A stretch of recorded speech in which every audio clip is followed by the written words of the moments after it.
Hello, my name is Esther. I am calling on behalf of Crippler Incorporated, a market research institute. Today, we are conducting a survey on feline diabetes. Do you, or any member of your household, own a cat? They hang up. Hello, my name is Joan. I am calling on behalf of... They hang up. Hello, my name's Doreen. I am having a hard time enjoying my break because my tea is green. I am concerned because the packet said that it was orange Pecco. I am not sure if tea names should correspond with their color. For example, is Earl Grey really gray? I have no idea. Maybe there was an innocent mislabeling incident at the tea factory, and my orange Pecco is merely disguised green tea. Or perhaps this particular brand of orange Pecco contains an unusual ingredient that discolors the product. Really, there exists an abundance of plausible explanations.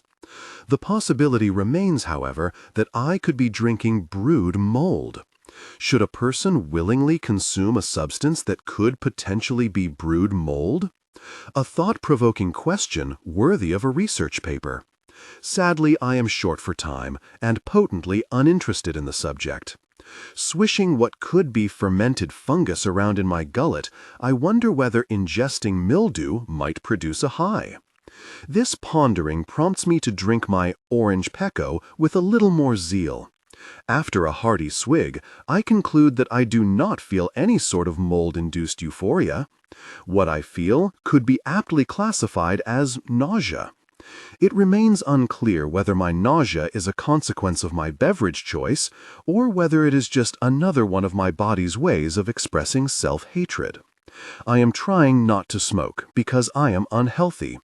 I sit in a cubicle for 8 hours every day, and my diet is primarily determined by the man who stocks the staff room vending machines. I recently winded myself trying to shovel a spoonful of ice cream from an exceptionally frozen carton. As I gasped for air, I resolved to make a lifestyle change. I can accept being unable to run a marathon. I can accept the prospect of a premature death. I can even accept becoming one of those morbidly obese people who monopolizes the motorized shopping carts, slighting the elderly and the justly physically handicapped. I cannot, however, consent to an existence in which I am incapable of serving myself Cherry Garcia. Tea, I've read, is healthy. Smoking, disappointingly, is not. Thus, I am attempting to exchange habits. I regret my experimentation with tea. Besides being inexplicably green, the tea bag ripped when I stirred it too enthusiastically, and now bits of the ground leaves are floating in the boiling water, reminiscent of drowned bugs. When I swallow, they lodge themselves in my esophagus. I have decided that this dark tea period in my life is going to be cut short. The lack of cigarettes in my system is making a sizable portion of my insides fester. Maybe I am an exception, and cigarettes are actually good for me. Bodies scab to heal wounds. They repair broken bones. The human body wants nothing more than to be healthy. Why then would mine express such a consuming need for a cigarette? The only sensible answer is that cigarettes are wholesome and nourishing. I stare at my green, seemingly bug-filled mug and listen to my stomach sing a song about indigestion. In an attempt to silence the unwelcome gurgle hymn that erupts from the crypt of my being, I contort myself inelegantly. One of my co-workers is also sitting in the staff room. He sees my strange movements and shoots me an impolite look. "Can I help you?" I confront him loudly. Startled by my assertiveness, he recoils. He pretends that he didn't hear me, and suddenly appears to be bizarrely fascinated by the office microwave. He stares fixedly at the buttons and runs his thumb along its door. Unimpressed by every experience the past 10 minutes has offered me, I decide to abandon my mug of what claims to be tea. I leave the break room and walk outside to execute a lineup of 3 cigarettes in succession. After 3 taxing hours of being unremittingly hung up on, I decide that it is time for a pick-me-up. Whenever I feel especially downtrodden at work, I call the man who hates me. Telemarketing is by its nature a soul-crushing vocation, so I am habitually downtrodden. I call the man who hates me at least once per shift. I once called him 22 times. I have his number inscribed on a pink, daisy-shaped post-it note. I have secured the note to the top of my computer screen for quick reference. All of the zeros are heart-shaped, and the note is festooned with small decorative stars. Why have you got his number wrote like that? Frank, my developmentally challenged friend who sits in the cubicle next to mine, asks me. Do you like him? Of course I don't like him, Frank, I begin to clarify. It's satirical. The innocent girlish note is designed to deliberately contrast with this man's fully grown virile anger, offering a subtle criticism on his treatment of sales employees and potentially also women. I pause. It's ringing. Hello? Hello, my name is Marla. I am calling on behalf of... His throat produces a gurgling noise when he is upset. Stop it, he screams. How many gosh times do I have to tell you people to stop calling me? He shouts right off the bat. He does not grow gradually to anger like most people do. He is immediately irate. Please, let me assure you that I am not selling anything. I don't care if you're giving away free plutonium, you unimaginable person. I have asked that these calls cease. He hangs up. The elevator in my apartment whines while it lifts me. It cries in its elevator tongue that it is in desperate need of repairs. I am in desperate need of repairs, it bawls. Though fluent in the language of the lift, I am no elevator doctor. I cannot cure this sorry machinery of the disorder that plagues it. I do, however, possess the imagination of a gifted child, and I can therefore diagnose it.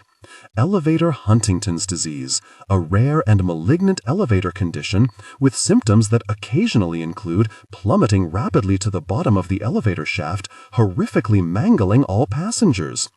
The prospect of dying inside of this moving metal coffin does not sit well with me. Imminent death in general actually sits quite well with me. But this is not how I wanted to go. I don't want to die because I was too lazy to take the stairs. The elevator's protestations have grown increasingly shrill. I imagine the cables breaking and myself and the elevator free-falling. I then imagine it breaking and stopping and having to sleep on the carpet until some gallant firemen come to salvage me from the wreckage. I then look at the ground below my feet, at the stains on the floor. I wonder if anyone has ever had sex in this elevator. I wonder if anyone has ever done drugs in this elevator. I then remember that I have had sex and done drugs in this elevator. To my surprise, I reach the 10th floor alive. I exit the elevator with a rejuvenated gratitude for my continued life. My cause of death will not be poorly maintained apartment facilities. I plan to expire at the culmination of an odyssey, like any decent human being. My obituary will be worth cutting out of the newspaper and magnetizing to the fridge. The men who conduct my autopsy will have something worth discussing at the dinner table that night. Kids, today we worked on a body that contained more LSD than was previously thought to have existed on the planet. Hundreds of poetry will be composed about the romantic offing of me. The story of my death will win a Pulitzer Prize. Youths will study it in college. Thousands of years from now, it will be scripture, the holy book of Jane's overdose. I trudge towards my apartment, ready to tell my roommate Keats to stay clear of the broken elevator. Hey, Keats, I shout upon entry. Stay clear of the broken elevator. Keats is sitting at the kitchen table, wearing oversized headphones, poring over old newspapers and wielding a green highlighter.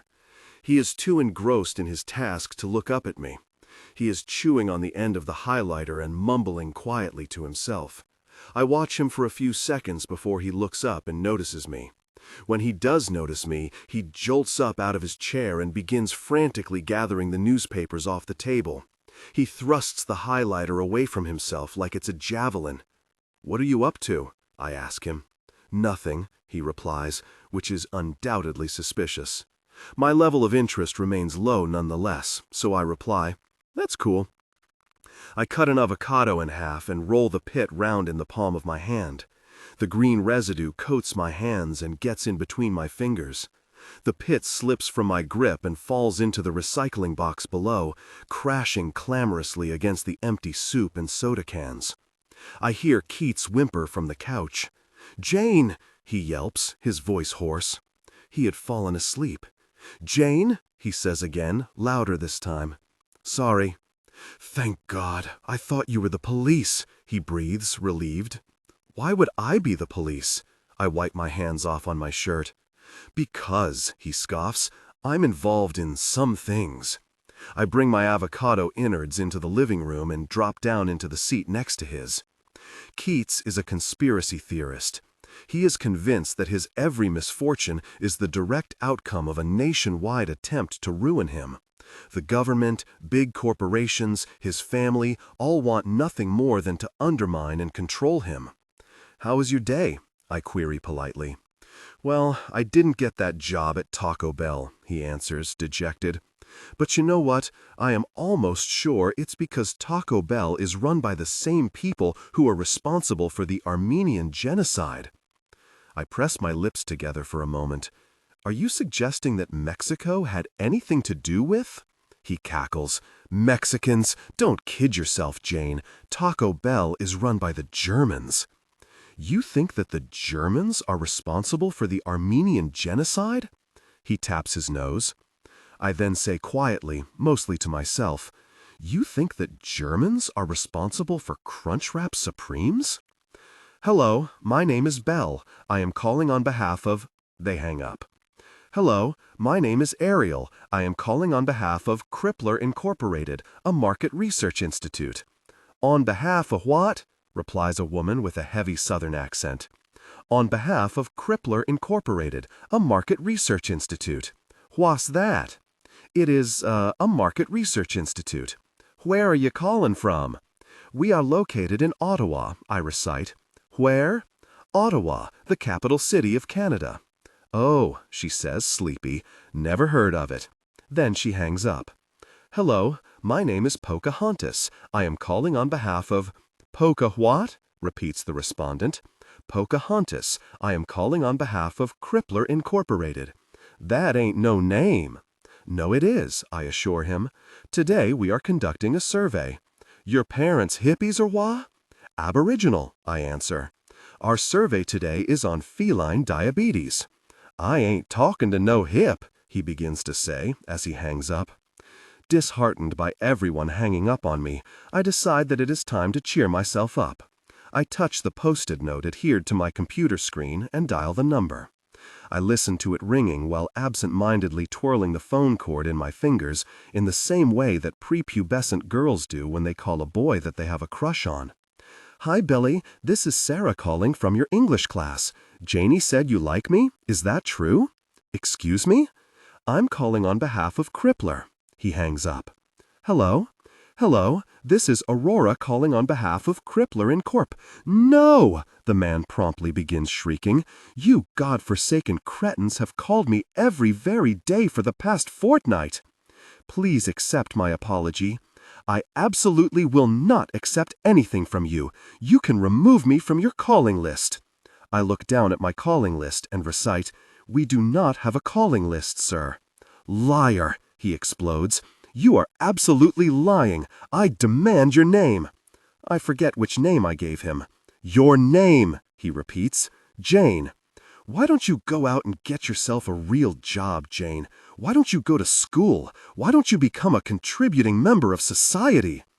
"Please let me assure you that I am not selling anything." "I hope you rot in hell," he screeches as he hangs up. I would not be astounded to discover that Crippler Incorporated is actually hell. I find it difficult to envision a place more hellish than a labyrinth of gray cubicles populated by depressed, robotic-speaking smokers collectively responding graciously to a never-ending lineup of people telling them to go away. I suspect that hell is also decorated with dusty synthetic ferns and yellowed motivational posters.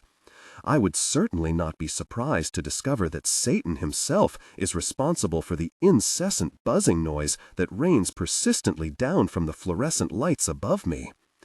I am spending my lunch break in the hoary back alley of Crippler Incorporated in exile with my fellow smokers. Communally exhaling, we have created an imposing white cloud of tobacco and condensation over our heads. It looms there, joining the looming repentance and remorse we probably all share. Snow has coated my hair like icing, and my fingertips feel anesthetized. The frigid outside has prompted me to toy once again with the idea of quitting smoking, but then how will I slowly kill myself? I am accompanied by 2 women who both possess unmemorable names. One of the 2 women has the face of a person who has done heroin. The other of the 2 women has the face of a regular person who has likely never done heroin. Frank is also standing with us, but he does not smoke. Heroin Face asks us, "Are you guys getting many interviews?"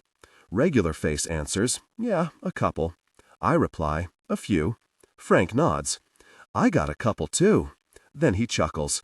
"This one guy—" Heroin Face interrupts him before he can finish his sentence. She says, "This is the worst job I've ever had." She then inhales half her cigarette in one go. Frank does not attempt to finish his story. He looks down at his feet, defeated. I glare at the woman as she exhales, bothered by her mistreatment of Frank. Regular Face nods. "You're telling me. It's a soulless job." I nod too. "Totally." "I used to dance," Heroin Face shares. This doesn't really surprise me. I got too old for that, though. I smile weakly at her sad, drug-assaulted face. "What are you talking about? You don't look a day over 19. She grins at me. "Thank you, baby." 19 million. "I used to work for a pet store," Frank tells us, looking up from his feet. He shakes his head. "I got fired for stealing pens. I have buttoned my blouse all the way up my neck in preparation for my probation meeting. I did this in an effort to present myself as meek and upright. However, all I have succeeded in doing is presenting myself as breathless. My humble and unassertive outfit is gently depriving me of oxygen. Seemingly distraught by being draped over my immodest body, the unyielding grip of my collar is softly strangling me." "So, how are things?" asks my probation counselor, who is dressed in a low-cut, breathable smock. "Good," I smile, covertly resentful of her comfortable collar line. "How's work?" "Good," I say again, still smiling, still being strangled. She begins to read a list of my prescribed medications. "So, you're on lithium, fluvoxamine, and clozapine?" "Yes," I nod, internally resisting a powerful compulsion to tear the buttons off my shirt. "And are you taking anything else?" She locks her pupils with mine. "Absolutely," I gasp for air, "not." "Jane!"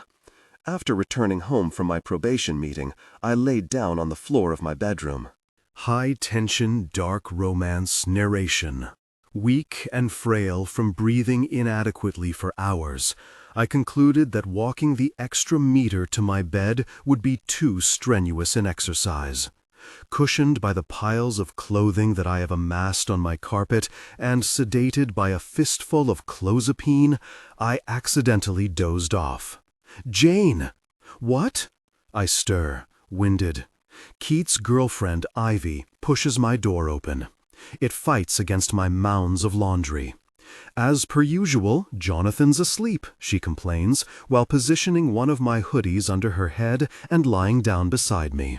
She always refers to Keats by his first name. Typical Jonathan. I rub my eyes. "I hope that you don't mind me hanging out here anyways," she says, without pausing for me to interject with my feelings on the subject. "I just cannot stay at my parents' house for even a moment longer." "Not even a moment, eh? Let me ask you something," she continues. "What do your parents do?" "My parents are dead."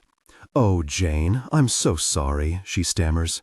"That's okay. They died a long time ago." "How long ago?" "I was 13. They both died of a pretty rare disease. It was eventually named after them, actually. Jerry and Cheryl syndrome. Maybe you've heard of it." She shakes her head. "It's pretty rare. She begins to extend her arm out towards me, apparently aiming to touch my hand in some sort of gesture of awkward sympathy. I dodge her touch and say, "They were pharmacists before they died, though, to answer your question. Really great pharmacists, too, critically acclaimed. Why did you ask?" "Oh," she breathes, "because my dad owns a car wash." She rolls her eyes. "A really car wash. And you'd think it washed AIDS cure the way he talks about it. Every conversation I have ever had with my father has revolved around the Ottawa City car wash. Can you even imagine?" I can't. My sisters and I spend every family dinner sitting silently listening to my parents delude themselves about that stupid car wash. They think it's the most interesting place on earth, I swear. And my mom just hangs on my dad's every word about it. She encourages him. She says stuff like, "Really, honey? Wow, a Porsche came in today." She mimics her mother's voice, which is apparently comically high-pitched. I just want to scream, "Shut up," you know. I just want to really scream that no one cares about the car wash. "Then do it," I advise. She laughs. "Yeah, right. Would you say that to your dad?" I shrug. "Yes." Keats has awoken from his ritual midday nap and has come to accompany me and Ivy in my room. The three of us are now lying on my bedroom floor, taking turns with a 60 of tepid beer, a cigarette, and a joint. I am now in possession of the beer. Keats is discussing tomatoes. Anyone who would willingly eat a genetically modified tomato deserves a medal for stupidity. A medal. Ivy nods. Totally. I consider the sum of money I would be willing to bet that Ivy has no idea what genetically modified food is. "But what are we supposed to do?" Keats continues, impassioned. "We can buy organic, sure. Sure, if the food labeled organic were actually organic. It's just a sticker used to up the price tag." He exhales loudly. "We are all under the oppressive rule of Monsanto. Modern-day peasants living under the tyranny of the corporate kings. We might as well brand ourselves with barcodes." "Yeah, like what even is organic?" Ivy adds insightfully as she tugs the 60 from my grip, apparently fervent for her turn with it. This causes her to inadvertently move the sleeve of my sweater up my arm. "Speaking of branding," she murmurs, while I pull away from her. Keats' eyes dart to my arm. I like to press sharp objects against myself and bleed. I consider this a recreational activity that has little to no negative ramifications on my everyday life. The one setback I have experienced is that people who see the marks either interpret them as a cry for help or for attention. I then receive their unwanted pity or their judgment for being attention-seeking. The subject is embarrassing. I just like the sensation, and I believe that I should be able to amputate my own hand if I am so compelled. I am the sole owner of all of my own appendages. I scowl at Ivy while I pull my sleeve back down. "Some of those look pretty fresh, Jane," Keats says in his angry voice. Keats expresses his affection for me by acting in an inappropriately paternal way. Though I can appreciate that the sentiment is coming from a loving place, Keats is derisorily underqualified to be my father. I take a drag from the cigarette. "Jane," Ivy says in a vexed tone that irks me and makes me want to punch her in the face. "Hush," I say to them both, calmly, trying to remain in control of my cool. I am the master of my cool. "You know that we both care about you, right?" Ivy says softly. I cringe. Every expression of emotion is overly sentimental and a reflection of one's stupidity, Ivy. "Why do you do that to yourself?" Keats asks me loudly. "Why?" I imagine force-feeding Keats genetically modified tomatoes. "Why?" he demands again. "I do it entirely to trouble you," I sneer, losing my grip on my cool. "Well, consider me troubled." He flings the roach of the joint onto my bedroom floor and storms out of the room. "I already consider you troubled," I say before he marches fully out of sight. In direct response to the unsolicited meddling of Keats and Ivy, I have tinted my bathwater rosy with the happy coloring of my insides. I move my legs rapidly under the water to create waves. I am Moses reincarnated, turning this tub into the Red Sea, bringing God's almighty wrath onto this unholy washroom. The rubber ducky cowers in my presence. My wrists bleed like I'm Christ. Frank came into work today proudly clutching a new pen to gift me with. He placed it delicately in front of me on my desk, like a religious offering. The words Larry's Famous Pet Store are emblazoned on its side, and its cap is shaped like the head of a dog. Is this for me? He nods. Yup. You shouldn't have. A woman is taking my survey. Feline diabetes, gosh, she exhales loudly down the phone. Yeah, pretty heavy stuff. I yawn. Do you or any member of your household own a cat? Yes, I have 4 cats. I code yes into my computer. And what are their ages? Dwayne is 18, Desmond is 10, Dixie is also 10, and Muffin is 2. She laughs. And I know what you're thinking. Who names their cat Muffin? Well, let me tell you, if you saw her, you'd see how well it suits her. I try to imagine a cat that looks like a muffin. Do any of them have pre-existing health problems? Dwayne is completely blind. Can you believe that? He's totally blind. Gets around totally on smells. Isn't that just remarkable? Yeah, I say, that's pretty impressive, sure. And Desmond's got liver problems, which is what normally kills cats. Did you know that? I didn't. Everything I know about cats derives fully from this survey. Excuse me for just a minute, miss, she says. I have to go turn my television down. The news keeps reporting on this awful story about a homicidal boy. That's fine, I tell her. Have you heard about that? About what? This kid who murdered his whole family, she sighs. That's terrible. It's grotesque. The news is always reporting on the horror stuff. For once, I'd like to hear a pleasant story, you know? Yeah, maybe something on a blind cat, I suggest. She giggles. Wouldn't that be neat? Gets around totally on smells, I say under my breath. Hello, my name is Mallory. I am calling on behalf of... You must be joking. Crippler Incorporated. Today we are conducting a survey on feline diabetes. You very impudent excuses for human beings have called my household relentlessly for weeks. I demand your employee number. I don't have an employee number. Preposterous. There is no reputable company. He stops himself. Oh, of course you don't have an employee number. Of course, Crippler Incorporated, enterprise of the depraved, doesn't abide by very rudimentary business principles. Our survey today is on feline diabetes. I press on. Do you or any member of your household own a cat? He hangs up. Hello, my name is Ainsley. I am calling on behalf of... Ainsley? Or is this Jane again? My apologies. Yes, this is Jane calling on behalf of Crippler Incorporated. Today we are conducting a survey on cat diabetes. The man finishes my sentence. Exactly, yes. I continue.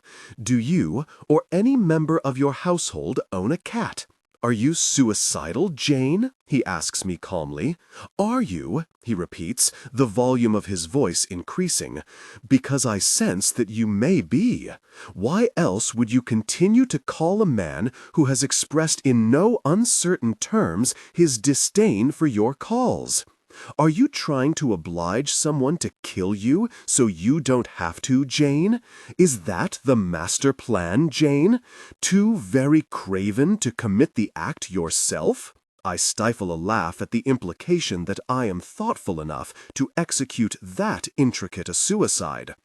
Do you or any member of your household own a cat? I repeat. Do you own a death wish? He asks. Perhaps a tabby, I propose. Maybe a Burmese. He hangs up. Heroin face sighs vociferously. I wish I could find a new job. She, Frank, and I are standing amid a small band of smokers outside. I can't find anything new, though. She shakes her head. I am not sure who she is directing these remarks at. None of the women around us are responding to her. Their deadpan faces all stare through her, unmoved. She lowers her voice and leans in. It's very hard to find yourself a good job when you've got yourself a criminal record. Suddenly, the group's interest is kindled. The women's glassy, impassive expressions have all metamorphosed. Everyone seems suddenly invigorated by the opportunity to gossip about the misfortunes of this sad, dissolute woman. Frank's face remains unresponsive. This, I feel, reflects well on his character. He was not interested in her before she disclosed her criminal past, and he remains unconcerned now. One of the ladies says tightly, "You have a criminal record. Oh gosh, that's bad." I, for one, do not find Heroine Face's lawless past particularly astounding. Perhaps I am a good judge of character. Perhaps her neck tattoo gave her away. Heroine Face nods. Yup, prison really changes a person, let me tell you. That's true, I nod. Have you been to prison? She slurs loudly, turning to me. The crowd of women rapidly shift to become my audience. All of their impatient eyes are now directed at me. I feel like I am dangling feed in front of a ravenous brood of hens. After taking a deliberately drawn-out drag from my cigarette, I nod nonchalantly. Yeah, I have. I watch as their jaws fall collectively open. "What were you in for?" one of them asks me, speaking so hastily that her words seem to blend. This is an impolite question, but seeing as this woman has probably never been imprisoned herself, I realize that she is probably unfamiliar with jail-themed etiquette. You can't expect people to keep their elbows off the table if they have only ever eaten off the floor. I took a man hostage. I inhale. He was a nameless criminal, originally from Costa Rica. He was involved in some identity larceny, a little human trafficking, subornation, and so forth. He ended up involving a close friend of mine, and I had to make the decision to do something a little impetuous. It landed me in jail for a respectable percentage of my childhood, but you make sacrifices, right? One of the women stares. That sounds complicated. I scratch my chin. It was pretty simple, actually, but yeah. Hello, my name is Aaron. I am calling on behalf of Crippler Incorporated. Today, are you kidding me? Today, we are conducting a survey on feline diabetes. Do you or any member of your household own a cat? You have already called my household twice this evening, Jane, the man articulates pointedly. Twice, he repeats, and I have requested each time that you never ever call me again. What exactly is your motive here? Why exactly are you doing this to me? Do you or any member of your household own a cat? He begins to laugh maniacally. You really are something, aren't you, Jane? Our survey today is on feline diabetes, I continue. How would you like it if I harassed you in your home every day? How would you like that? Do you or any member of your household own a cat? You are vile scum of the earth. On the nights when Ivy is not sleeping over at our apartment, she has taken to calling me and talking to me for the duration of the evolution of man. I sit aging on the phone while the stars above me begin burning out. Whole species of animals become endangered and extinct at my feet. I find myself swapping my phone from one ear to the other to avoid permanently deadening one. Though, upon deeper analysis, it might be cunning to deliberately deafen myself in order to make future phone calls with Ivy bearable. I occasionally put my phone down on my bed and walk away, only to return to Ivy's oblivious continued rambling. I make numerous attempts to hang up, all of which are futile. Ivy, I need to go eat something now. I will have to let you go. We can keep chatting while you eat. I don't mind hearing people eat. Ivy, listen, I need to use the washroom. I will have to let you go. Kay, I'll call you back in 5. Ivy, listen, I am in the middle of being murdered by an axe-wielding lunatic. I am afraid I will have to let you go. My theory is that she does it to listen to the background noises of our apartment. She is scanning for female voices. She says that she does it because she wants us to become better friends. But I am not so easily fooled. She thinks Keats gaunt, unemployed, and devoid of charm, Keats, miraculously, entertaining a myriad of ladies on the sly. Have you ever had an abortion? She interviews me. Moments before, we were discussing our mutual affection for domesticated pigs. The conversation did not transition to abortion seamlessly. Why? I ask, concerned now that Ivy is with child. The unnerving image of a child with the morphed features of Ivy's blank Barbie doll face positioned on Keats' gangly body begins to form, unwelcome, in my mind. Oh, I just wondered, she explains. So, you've never had an abortion then? No, actually, I have. Really? When? When I was a kid, I tell her. A kid, she repeats. A teenager, I clarify. I was about 13. 13? Really? That's so young, Jane. Were you raped? What? No, it wasn't anything like that. 13 is so young, though. She emphasizes the word so, as if I were under the false impression that 13-year-olds collect pensions. As if I believed that I'd had an abortion late in my life. Is it? I say. She says nothing. Have you ever had one? I ask her. Yeah, I had one when I was in grade 12. I say nothing. What was your first time like? She asks me after a moment of silence that I bleakly interpret as being in memoriam of our unborn. Pretty normal. Who was the boy? His name was Ethan, I lie. His name was Mr. Arwal. I never learned what his first name was. He was on the basketball team. His parents were both lawyers. He always wore those shiny purple Nike shorts. Do you remember those? I guess maybe they were cool at the time. Looking back, he didn't exactly scream, "I am the person who should share your first intimate experience," but que sera, am I right? She breathes air out of her nose. That's funny. What was your first time like? I ask her. It was not good, she snorts. My boyfriend had no idea what he was doing. He broke the clasps on my bra trying to take it off. It was especially depressing because I had just spent hours at the mall that day picking out just the right bra. I spent like $80 on it. We had been dating for like 6 months, though, so it was sort of expected, you know? How long had you been dating Ethan? I stare, the creases in my knuckles. About 2 months, I lie. She laughs. Whoa, Jane, you are quite promiscuous. I laugh. Yeah, quite promiscuous. Mr. Arwell and I were not dating at all. An intimate encounter occurred between them. Hello, my name is Emma Woodhouse. I am calling on behalf of... They hang up.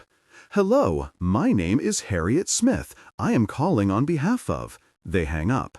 Hello, my name is Jane Fairfax. I am calling on behalf of... I absolutely insist that you stop calling me.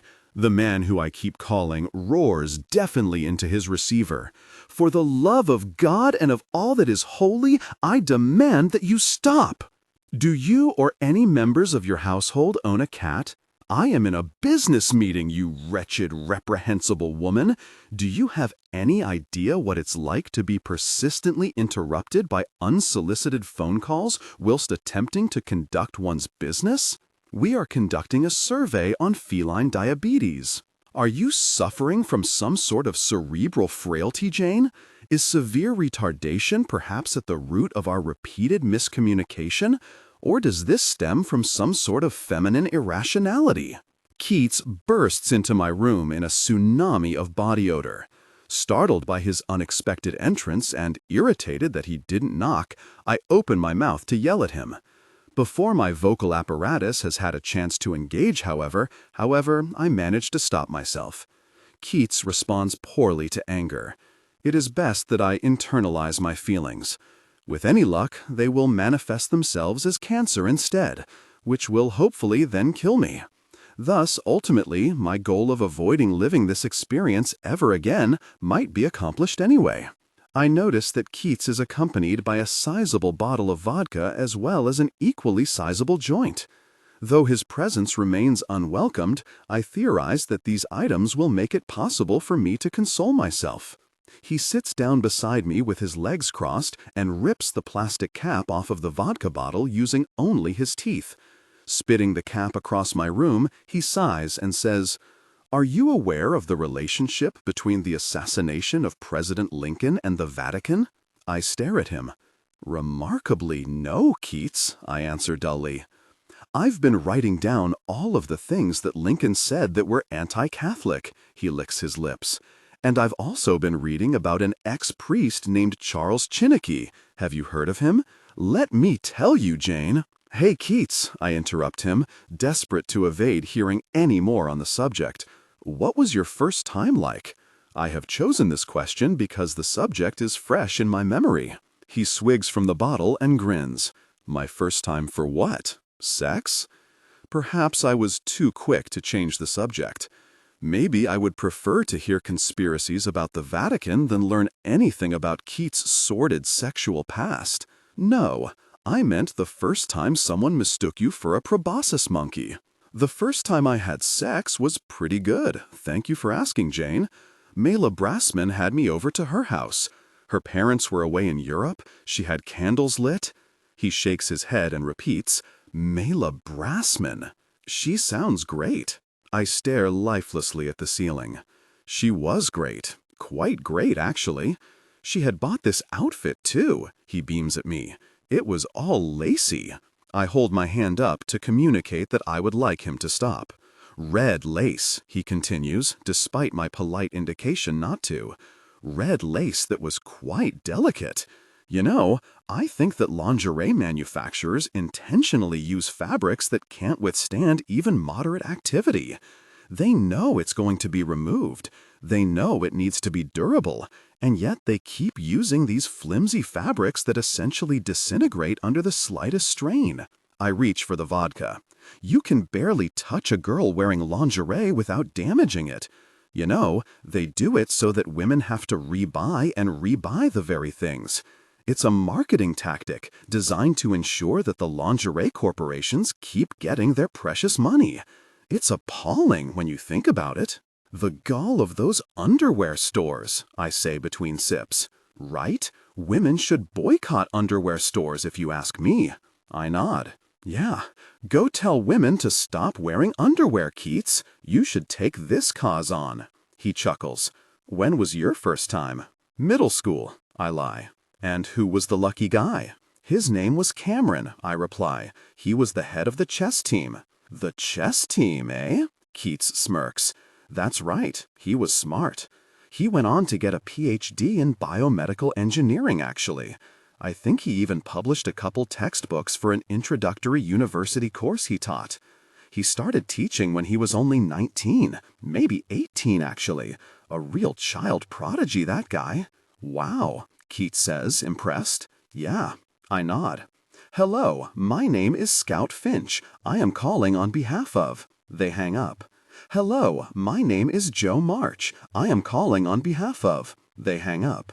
Hello, my name is Hester Prynne. I am calling on behalf of... They hang up. Hello, my name is Sarah Crew. I am calling on behalf of... They hang up. Hello, my name is Anne Shirley. I am calling on behalf of... Hello, my name is Christina. I am calling on behalf of Crippler Incorporated. Today... No way! This is Christina? How you been, girl? The respondent answers delighted, evidently confusing me for a friend of hers whose name is actually Christina. Good, I respond gingerly. I'm conducting a survey. A survey? This for school? Yes, I answer. It is about feline diabetes. Do you or any member of your household own a cat? Are you kidding me, Christina? You know very well I don't own any cats.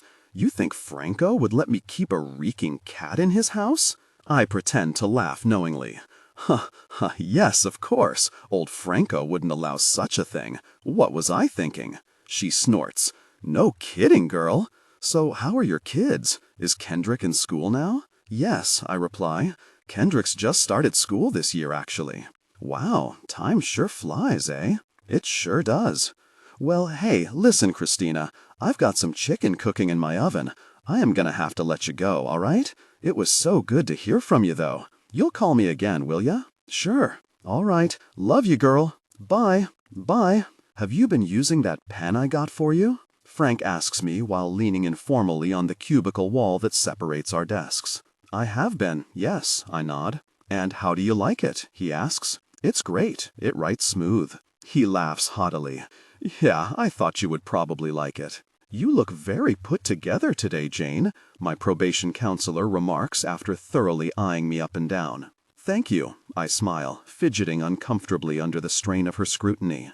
You look very put together today, too. Thank you, she smiles back at me. You're also looking very healthy. Have you been taking good care of yourself? I have been, thank you, yes, I lie, smoothing out the lap of my dress. I have been very into kale lately. Do you ever eat kale? I read an article in the lobby about kale. She shakes her head. No, I've actually never tried kale. I put it in my smoothies, I lie. Sometimes I dry it out, season it, and make chips. It is very versatile, kale. Oh, really? Well, it sounds great. It is. It has got omega-3 fatty acid. My only recent sustenance has come out of a family-sized box of Pop-Tarts. I have a strong preference for the chocolate and marshmallow variety of Pop-Tart, so I am not even ingesting whatever microscopic nutrients might be found in the simulated fruit kind. Well, I am very glad to hear that you've been eating a nutritious diet. What about other areas of your life? Are you healthy in other ways? I am cognizant of the fact that she is alluding to my drug use, but I have decided to play it coy. Being that I am sitting in a probation meeting, performing the part of a reputable young lady, I choose to pretend that my mind requires more of a prompt to even think of drugs. Well, if I'm honest, I could probably stand to exercise more, I begin. She smiles. No, Jane, sweetie. I meant, are you using anything? Oh, I pretend to be astounded by this question. No, of course not. Well, besides what I've been prescribed. She looks down at her tablet. So that would be lithium, fluvoxamine, and clozapine. I nod. Have you been taking anything else? Of course, I cough. Not. Hello, my name is Selma. They hang up. Hello, my name is Phoebe. They hang up. Hello, my name is Anne. They hang up. Hello, my name is Faith. They hang up. Hello, my name is Lillian. They hang up. Hello, my name is Sunny. They hang up. Hello, my name is Sally. They hang up. Hello, my name is Estelle. They hang up. Hello, my name is Gertrude. They hang up. Out of breath from scaling 10 floors of stairs and overindulging in 21 cigarettes this afternoon, I unlock my apartment door feeling fatigued. I enter my apartment just in time to witness Keats casually sauntering out of my bedroom. I am exhausted from a long day of being hung up on. I keep seeing small black blotches floating aimlessly in my field of vision, and there is a dull, tense ache pulsating in my temples. I wanted to come home and sleep. I have been picturing my pillows in the same sort of way that people might fantasize about food or sexual partners. Assaulting Keats was not on my agenda for this evening, and yet here we are. What were you doing in my room? I confront him loudly. He stops in his tracks and turns towards me. I wasn't in your room. He lies. What were you doing in my room? I repeat, louder this time, benevolently offering him the opportunity to overwrite his lie. He sputters. What an accusation, Jane! What is your problem anyways? What the hell is your deal anyways? To suggest that I would invade your privacy like that? I heave past him, shoving him sideways into the hall closet. My carpet has Keats-sized footprints in it, and my drawers are all open. I try to tame what is angry inside of me, but it rustles and I twitch. "Stay really out of my room, Keats," I begin to yell. "Stay really out! Stay really out! Stay really out!" Keats and I are exchanging pained expressions through the hole that I punched through the plaster wall that separates our bedrooms. "I think that you may have overreacted," he comments under his breath. I do occasionally overreact. The pain from my bruised knuckles interrupts my sleep. I spend the night in a strange state, somewhere between being awake and dreaming. I see images of bathtubs filled with red water and pills that taste like strawberry licorice. I am convinced I can make my window shrink with my mind. I feel like I can control the shadows on my bedroom walls. I watch myself climb out of my bed and light a cigarette. Behind me, I see the shadow of a corner store. I turn around and go inside. In the morning, my mouth tastes sweet and dirty. "Hello, my name is Sabrina. I am calling on behalf of—" They hang up. "Hello, my name is Zelda. I am calling on behalf of—" They hang up. "Hello, this is Matilda. I am calling for—" They hang up. "Hello, my name is Harriet. I am calling for—" They hang up. After my lunch break this afternoon, Heroin Face touched my arm and said, "I've got you something, if you're into it." Regular Face went inside. "What?" I asked. She fished around in her pockets and drew out a smattering of mauve pills with ladybugs carved into them. Being a fan of both winged insects and narcotics, I graciously held out my hand like a child trick-or-treating, like a churchgoer at communion. Ivy, Keats, and I took them about 40 minutes ago. So far, nothing. "I've never done this before," Ivy confesses. "Hey, do you feel it?" She starts grinning. "Oh my God, guys, do you feel it?" We ride the elevator downward. It produces a worrying mechanical screeching sound as it descends. It moves erratically, as though it is held only by a progressively disintegrating cord of rope. Keats has his back pressed up against the wall. His eyes are closed. He is gripping the metal handlebar in the elevator so tightly that his fingers are white and his veins are swollen and visible. "This isn't safe," he keeps saying. "This is not safe. Do you girls think that this thing is safe?"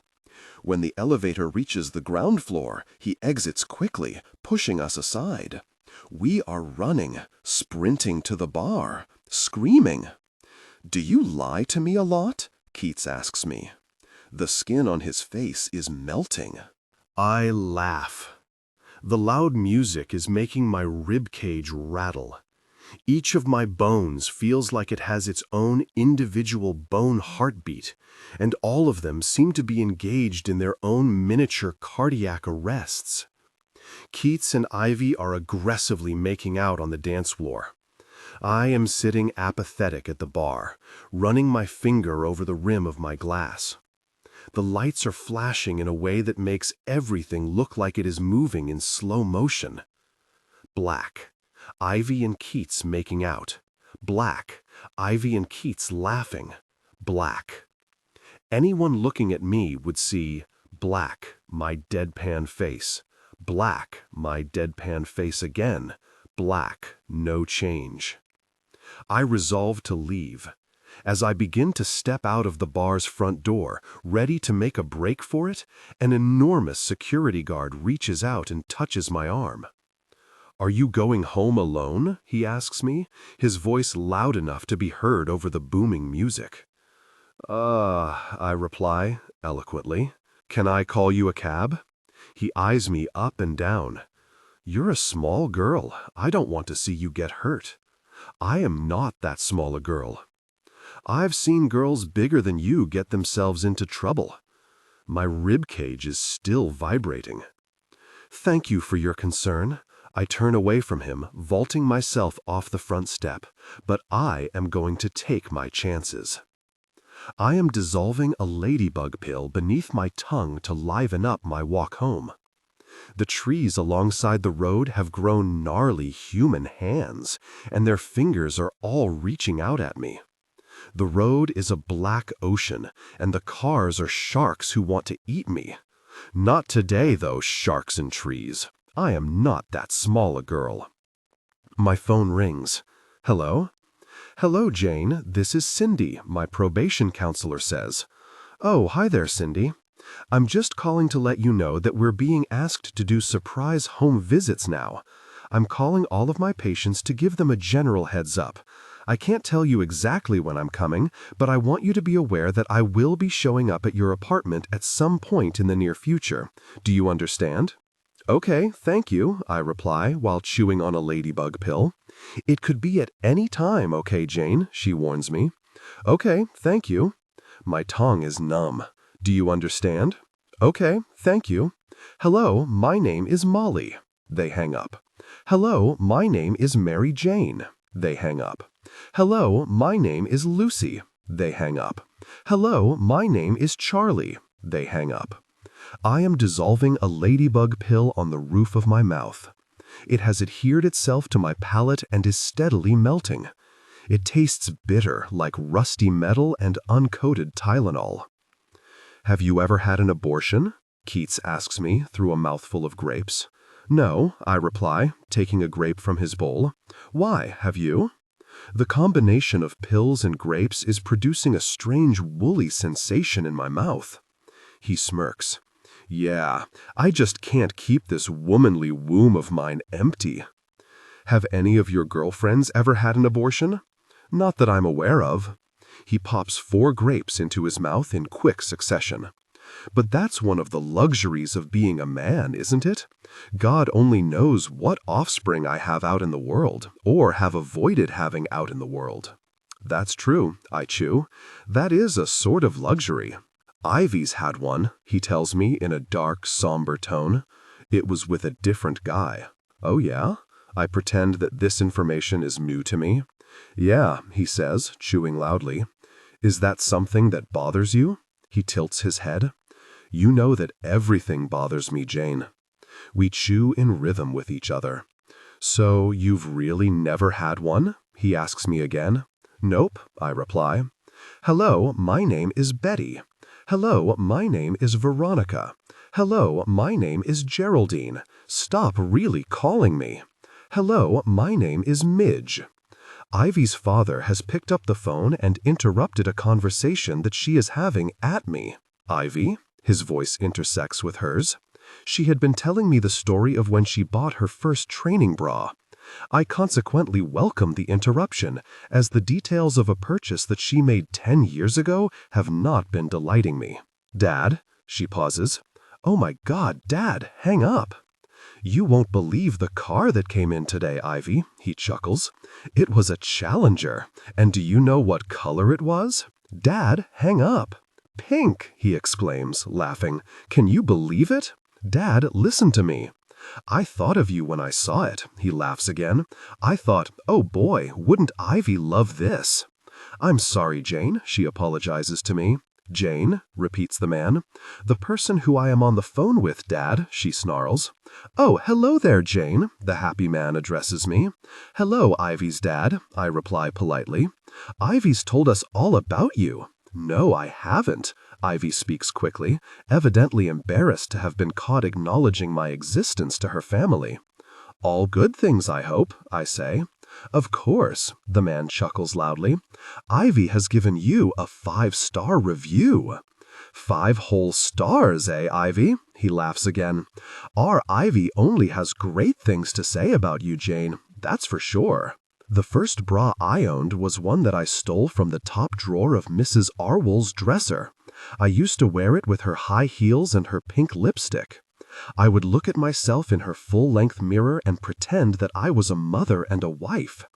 I remember thinking that I looked so beautiful, with lipstick smudged across my teeth and an enormous bra dangling limp and hollow from my childish shoulders. I had managed to get lipstick all over my grubby hands, so there were pink fingerprints all over the bra. I panicked and tried to wash it in her sink, but the spots were stains. I had to take it, or she might have seen the marks, and then she would have known. Hello, my name is Karina. They hang up. Hello, my name is Audrey. They hang up. Hello, my name is Gloria. They hang up. Hello, my name is Elias. I'm calling on behalf of... Don't you dare say another word, the respondent hisses. Not another word. Do you hear me, you daft little girl? I am calling on behalf of Crippler Incorporated. Today, are you deaf, Jane? Is that the issue here? No. Today we are conducting a survey on feline diabetes. Do you or any member of your household own a cat? Do you want to know what I own, Jane? I own a shotgun. What do you think of that? Do you own a cat? You are a despicable woman, he is screaming. A contemptible and disgraceful excuse for a human being. Did you like that new pen, Frank? Asks me. I did, yes, thank you.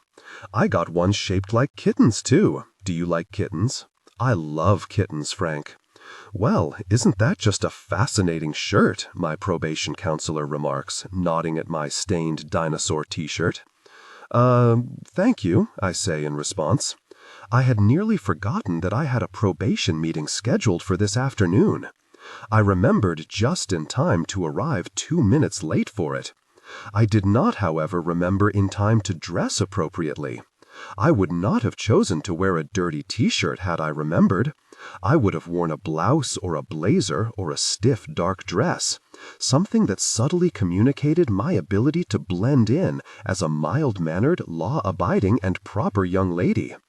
I might have also chosen not to eat 2 ladybug pills moments before the meeting, but que sera. Sometimes the universe's plan differs from my own. Whatever will be, will be.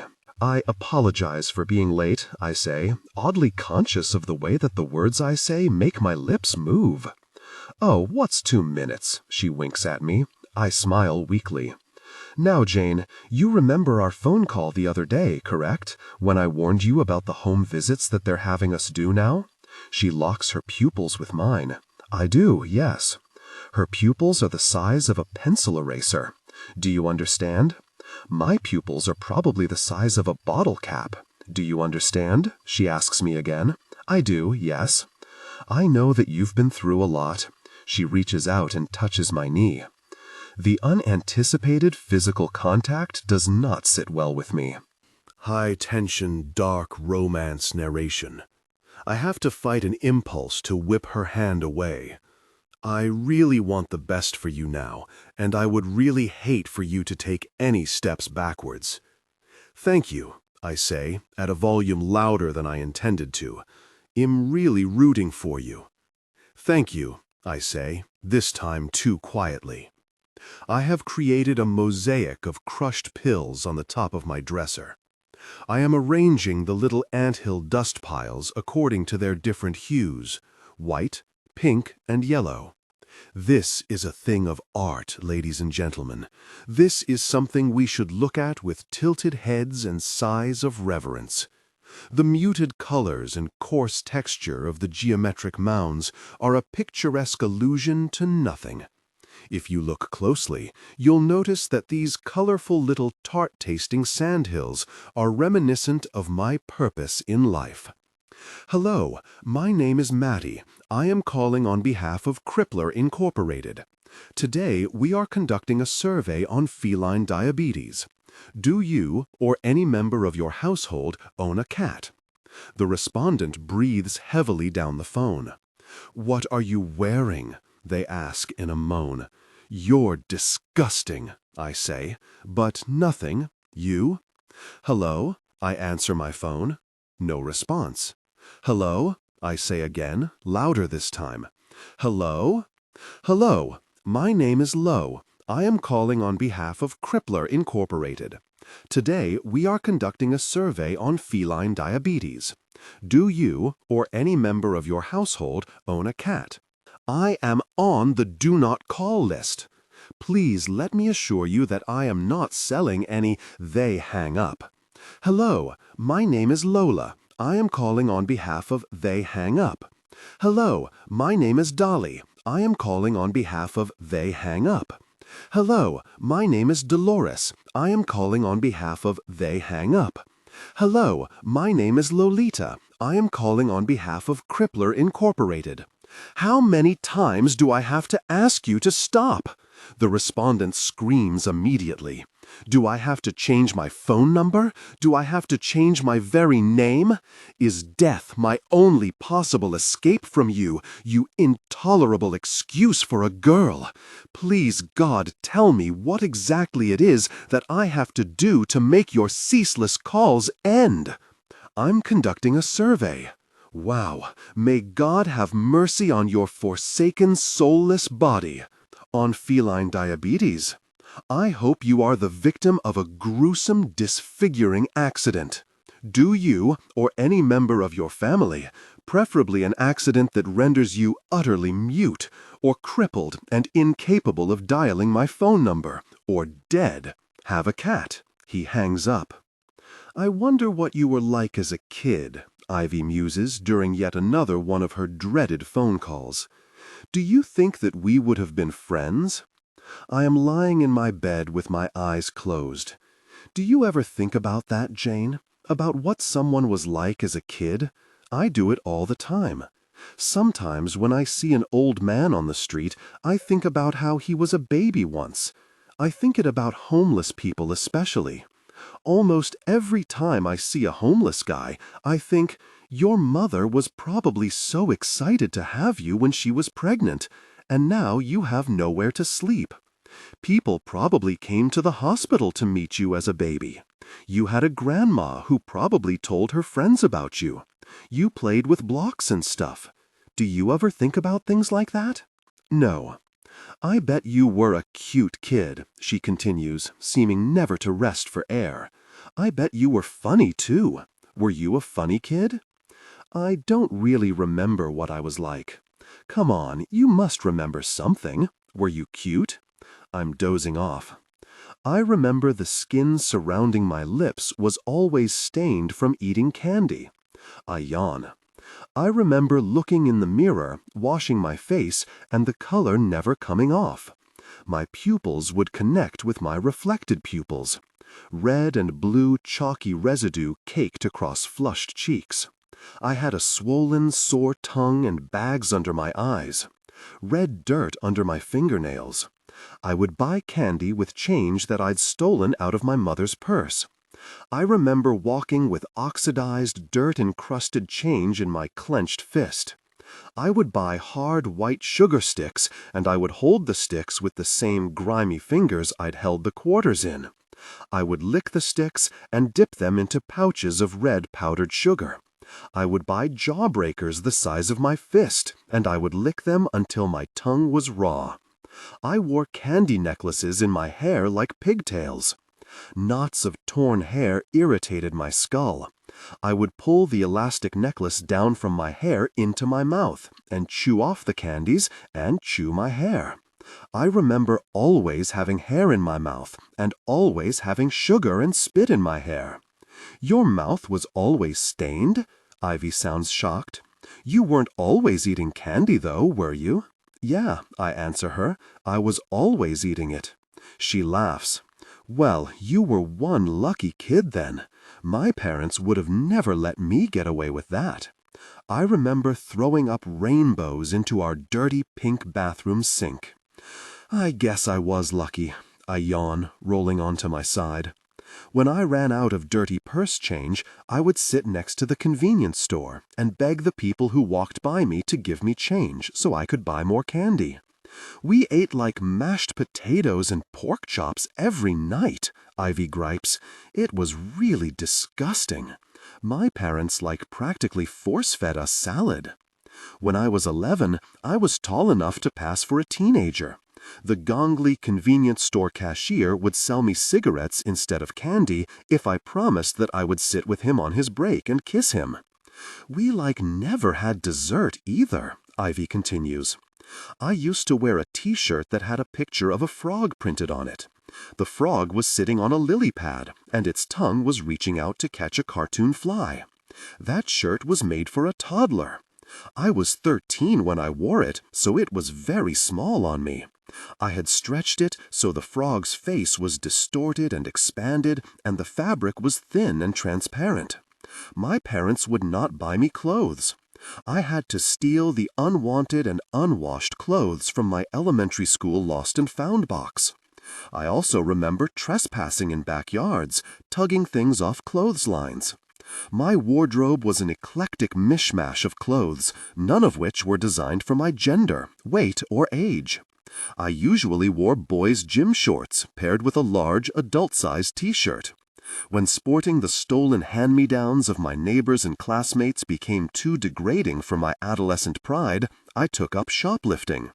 "You are going to get yourself into a lot of trouble one day, little lady," a fat security guard warned me after catching me elbowing some expensive skinny jeans into my knapsack.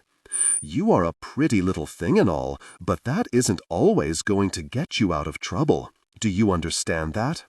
I remember biting my bottom lip and nodding while fidgeting with the bottom of my frog shirt, intentionally exposing a few inches of abdomen. I said, "I know, sir. I promise that I won't do it again." "Okay, honey, this time I'll let you go then." The same fat security guard said, "You've been caught pinching clothes here before, haven't you?" when he caught me attempting to shove a sweatshirt into my bag. "Yes." "Do you remember how I let you go last time?" "Yes." "It isn't always going to be that easy to get out of trouble. Do you know that, honey?" I bit my bottom lip and nodded, tugging the frog shirt down to expose the freckled skin on my fresh, girlish shoulder. He smiled at me. "Are you gonna remember what a nice guy I've been to you when you're a couple years older?" Once, the convenience store cashier refused to sell me cigarettes until I promised to sleep over at his house. He held out a pack of cigarettes for me to take. When I reached out to grab them, he pulled them away. "Hey, give me those," I demanded, unimpressed. "No, not until you promise that you'll sleep over at his house tonight." "Why? I don't want to sleep over at your house." "Come on." Despite not really liking him, I did really like cigarettes, so I was forced to begrudgingly accept his solicitation. "Fine. Just give me the cigarettes," I said. At this point in my childhood, I had already developed a pretty commanding dependence on nicotine. The prospect of going without it felt even more objectionable than spending the night with this homely cashier. "I'm going on a sleepover tonight, Mom," I informed my mom. "Okay," she said, but I could tell that she was not really listening to me. "It's at my friend Sarah's house," I lied, despite knowing that she did not really care where I slept. "She has blonde hair and she plays the violin." "I'm trying to watch the TV," she snapped. "Sarah's mother doesn't watch TV." "Who the really is Sarah?" "The girl whose house I'm sleeping over at."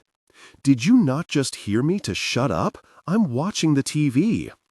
I watched the convenience store cashier play video games in his basement all night.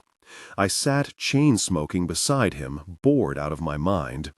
He would stop playing periodically to say something along the lines of, "You are kind of hot, do you know that?" "Thanks." Then he would thrust his grimy mouth over mine for a few fairy tale-like moments of disgusting, over-eager contact. I noticed that he was neither confident nor experienced enough to initiate much beyond the occasional faceplant.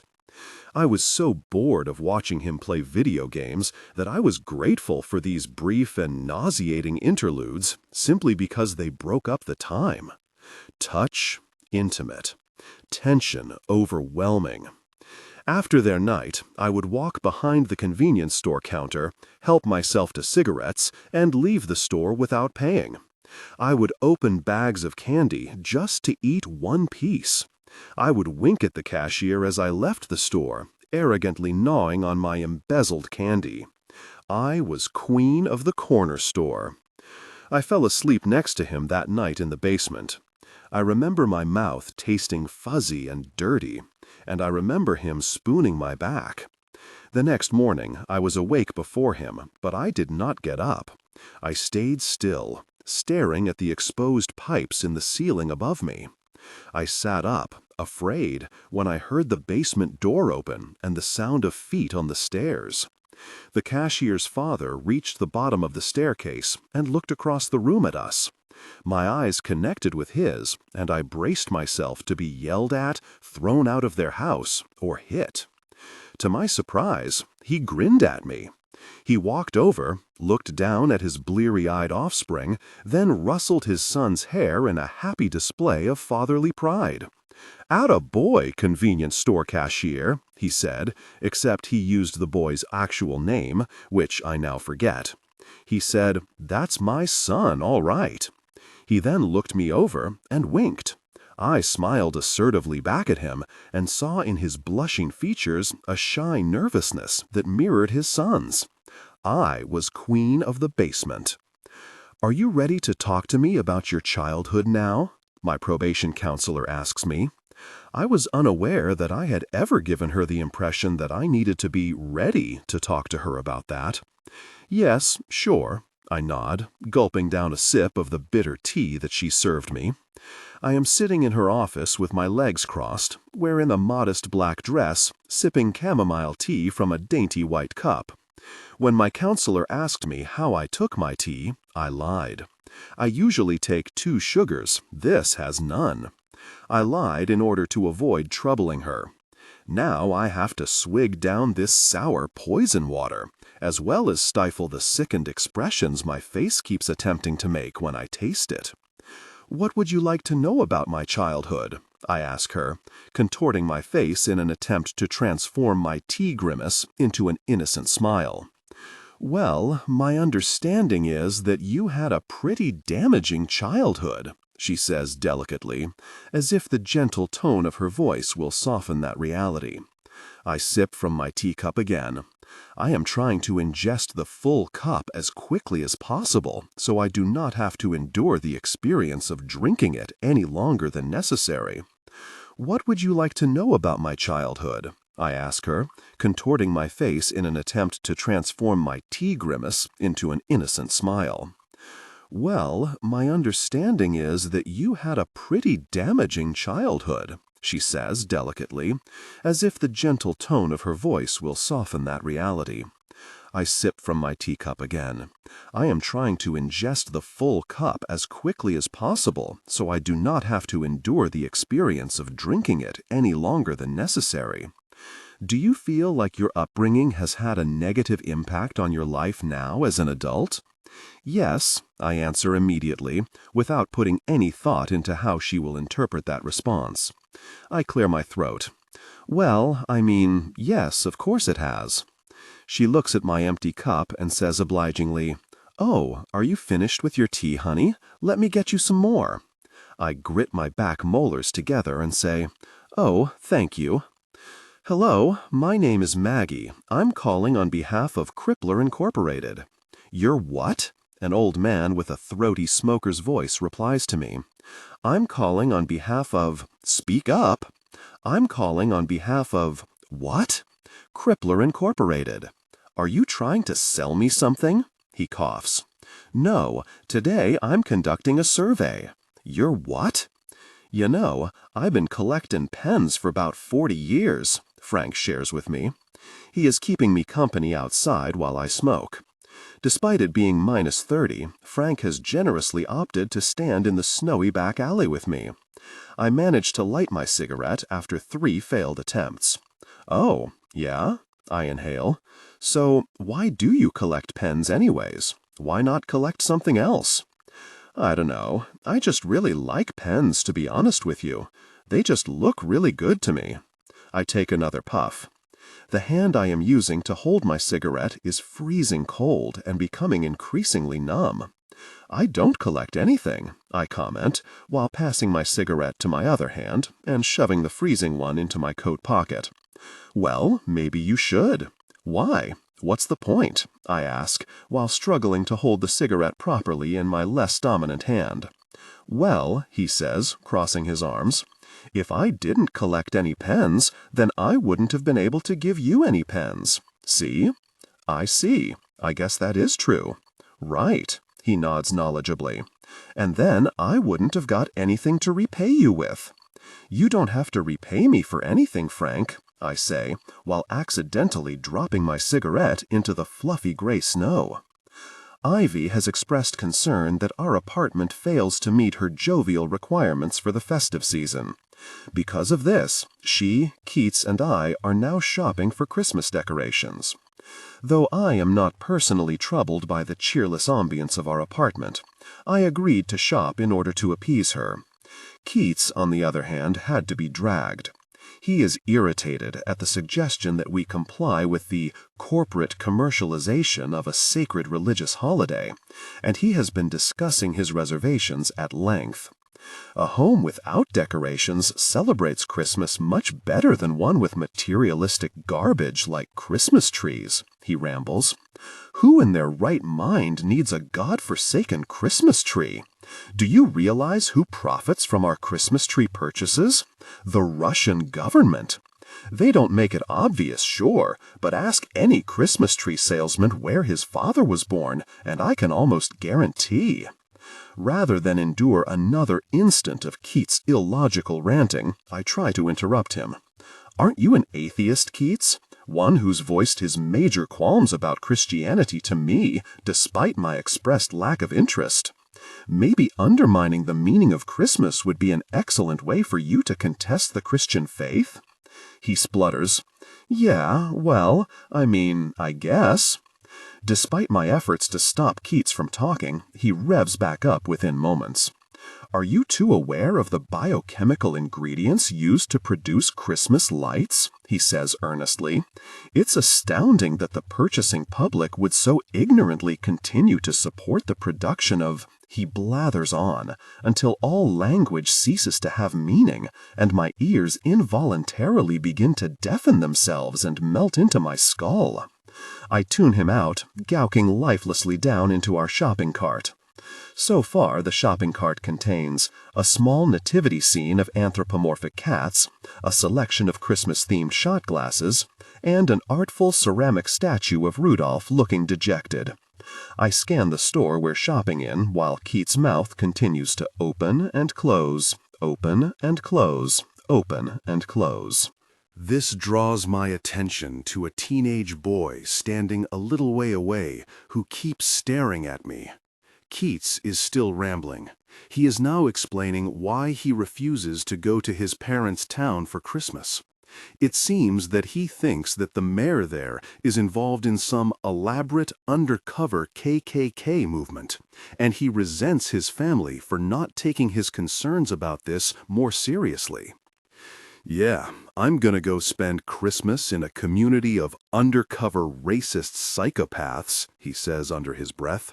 Sounds real merry.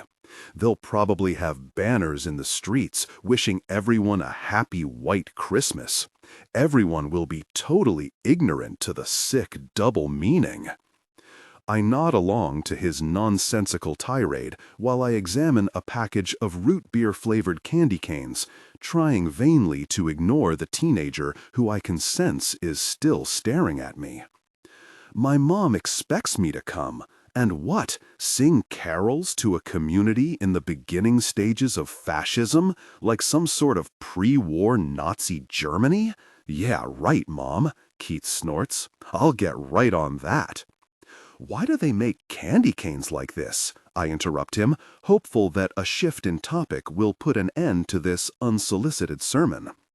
Rather than acknowledge my question, Ivy chimes in with her own thoughts.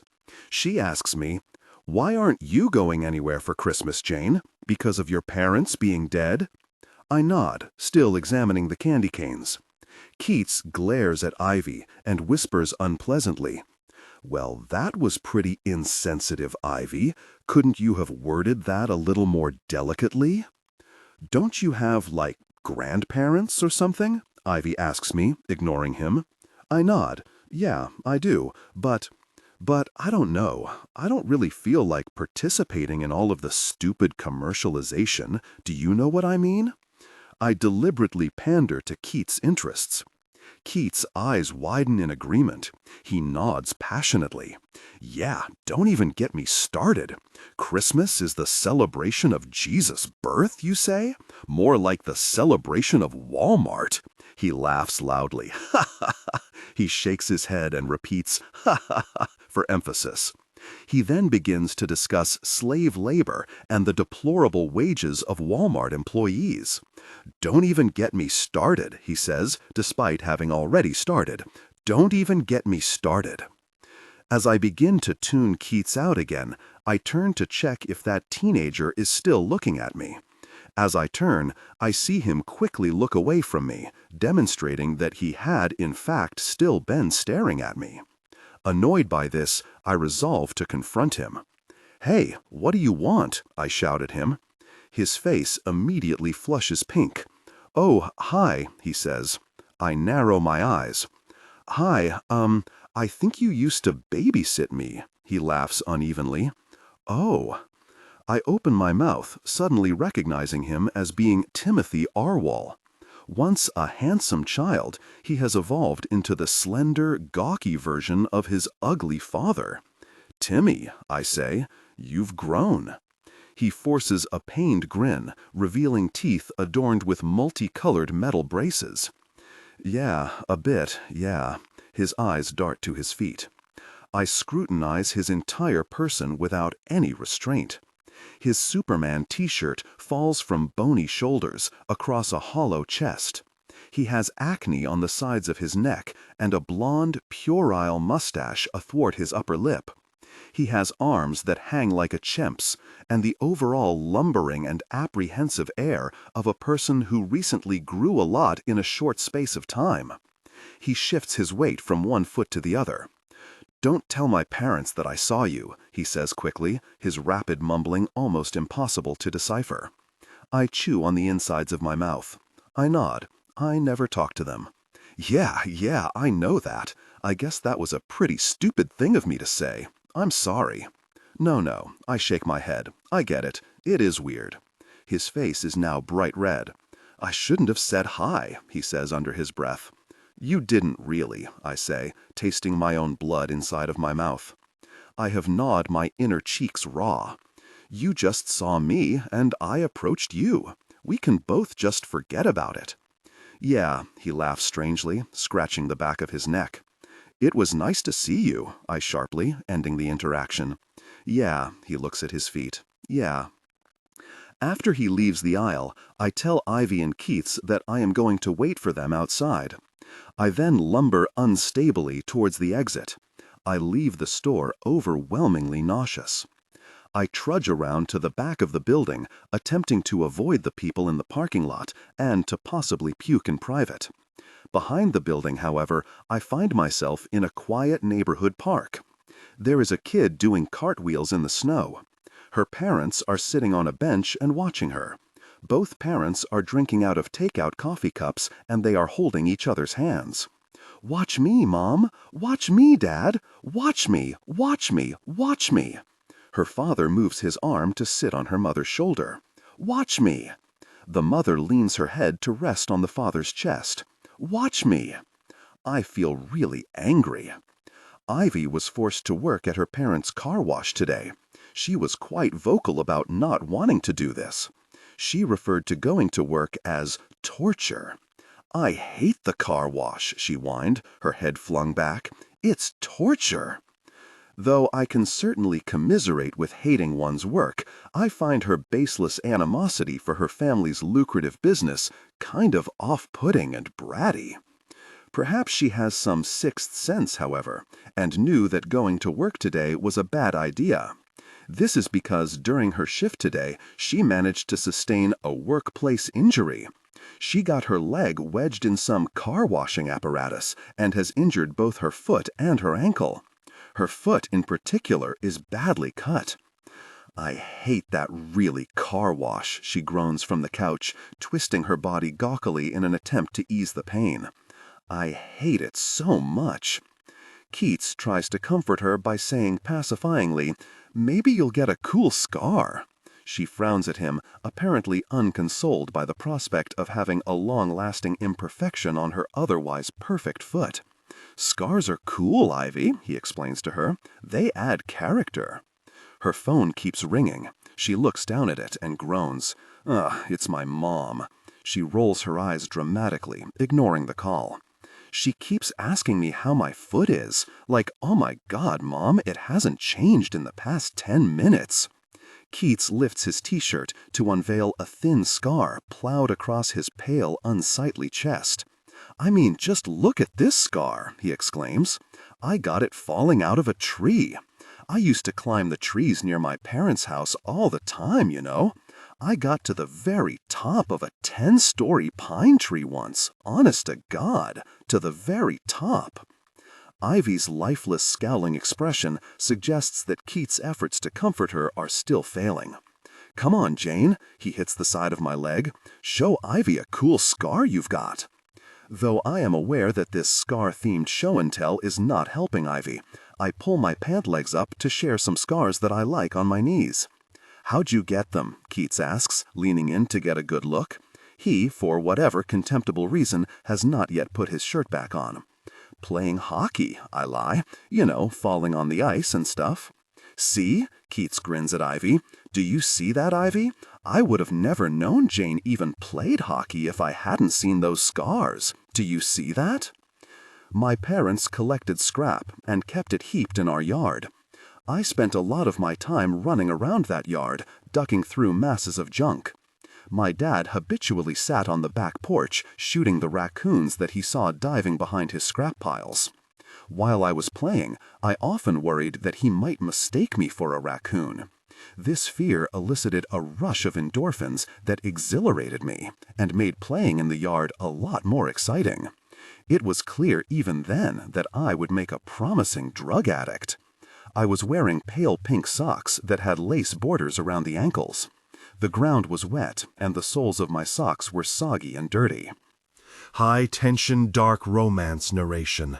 I had a mason jar with a hole in the lid that I sucked through, filled with what I thought was special juice that my mother hid in her closet from me. I was spinning around in circles, imagining that I was a rabid raccoon.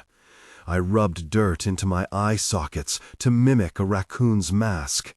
I crawled around on my knees through dirt that was mixed with powdered, shattered glass.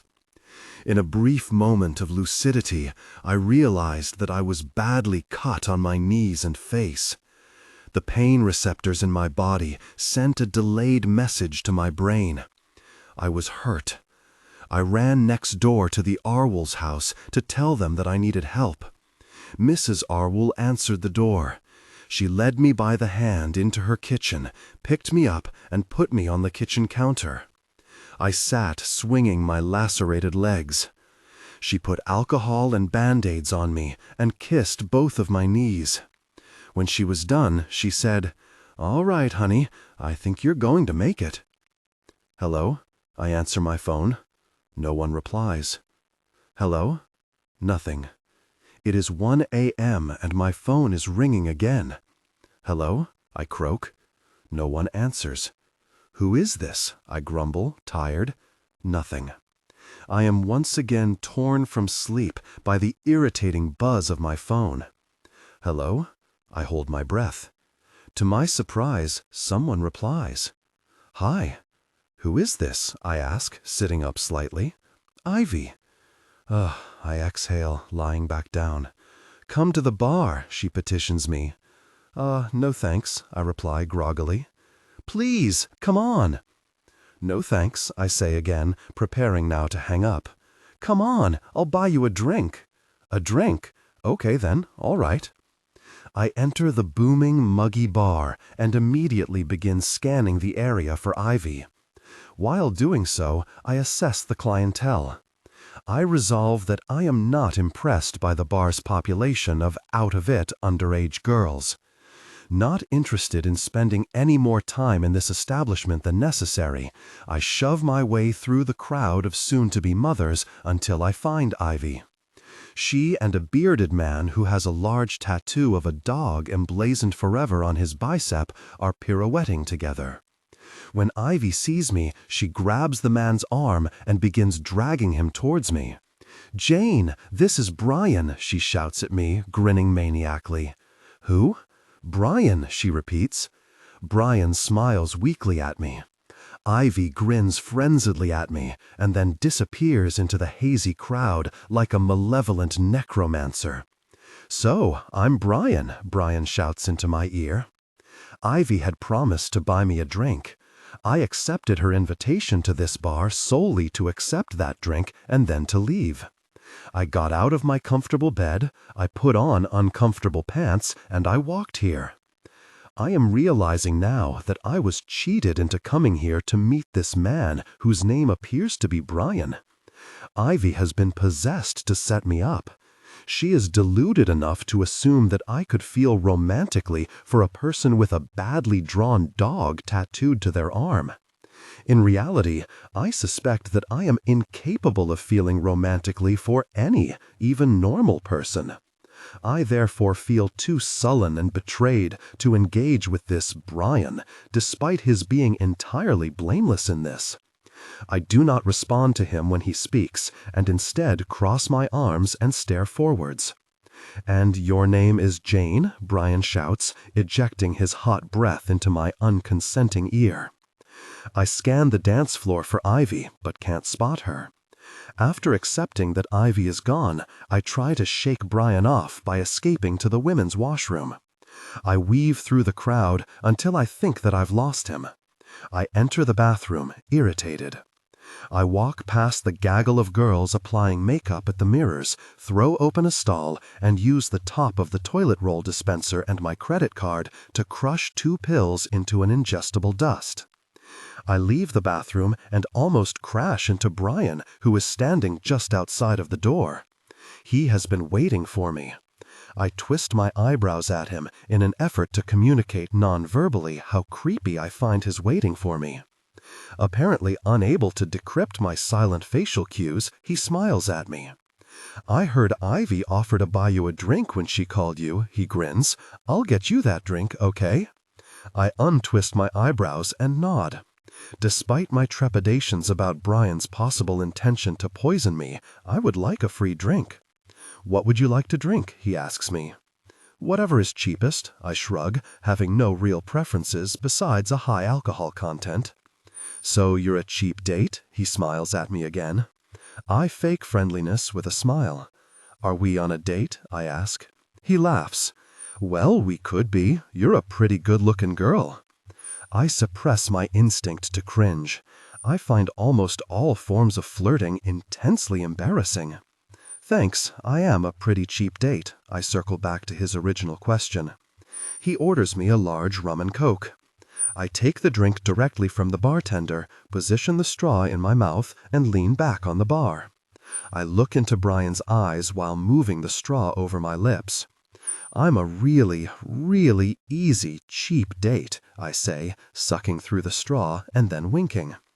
Despite finding flirting humiliating, I have successfully mastered the skill. Brian laughs sheepishly at me. Wow. I leave the bar immediately after finishing the drink. I think that the skin on my thigh is infected. I carved the alphabet in a circle around my leg, in the same area that a garter would sit.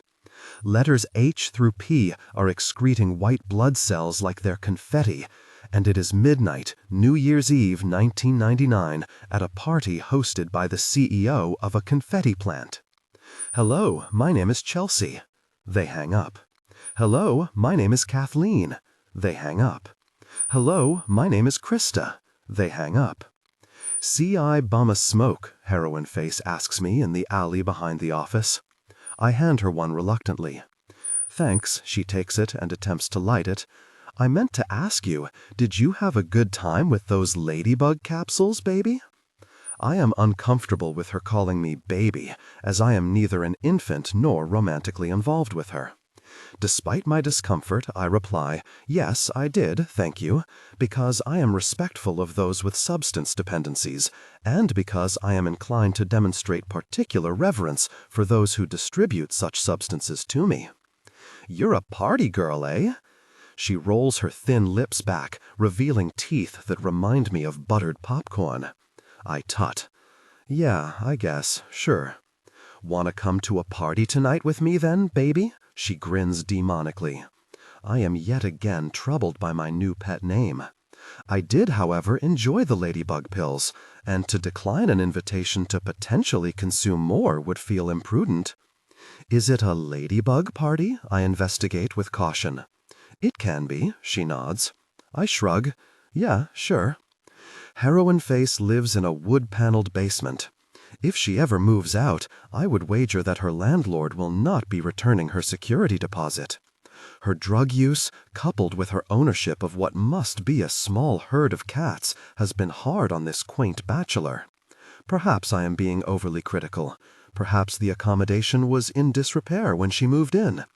It could be that my standard of living has been more privileged than I had previously realized. Maybe this affable addict cannot afford to live in a home that isn't an opium den, and who am I to judge her for that? Her bed is a mattress on the ground with no sheet. There's cat litter heaped in a corner without a box to house it. The carpet appears to be shag, but this is possibly an illusion brought about by at least 3 seasons of cat hair shedding. The atmosphere is further enhanced by the appetizing smell of stale cigarette smoke and cat piss. A black cat is sitting on my lap. I can feel his rib cage when I pet him. "This cat is a bit thin," I point out to her. She looks at him. "Yeah, he's a picky eater, that one." All of the cats here are thin, though, and while I am no detective or veterinarian, I suspect that the cause is less to do with a finicky diet and more to do with a scarcity of food. "Got any fancy feast?" "What?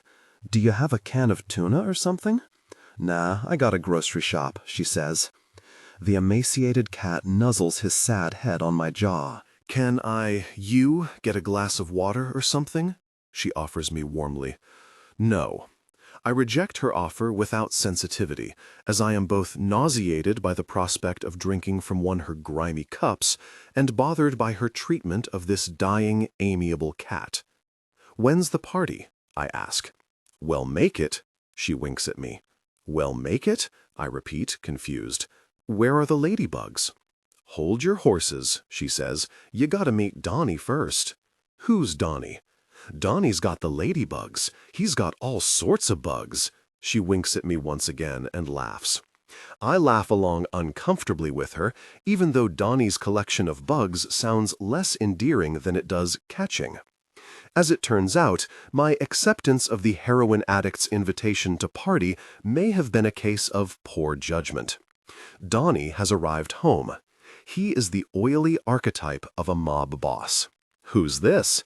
Al Capone asks, nodding at me. "This is Jane. Ain't she a cute girl?" Heroin Face winks at me again. "I'm flattered," I lie.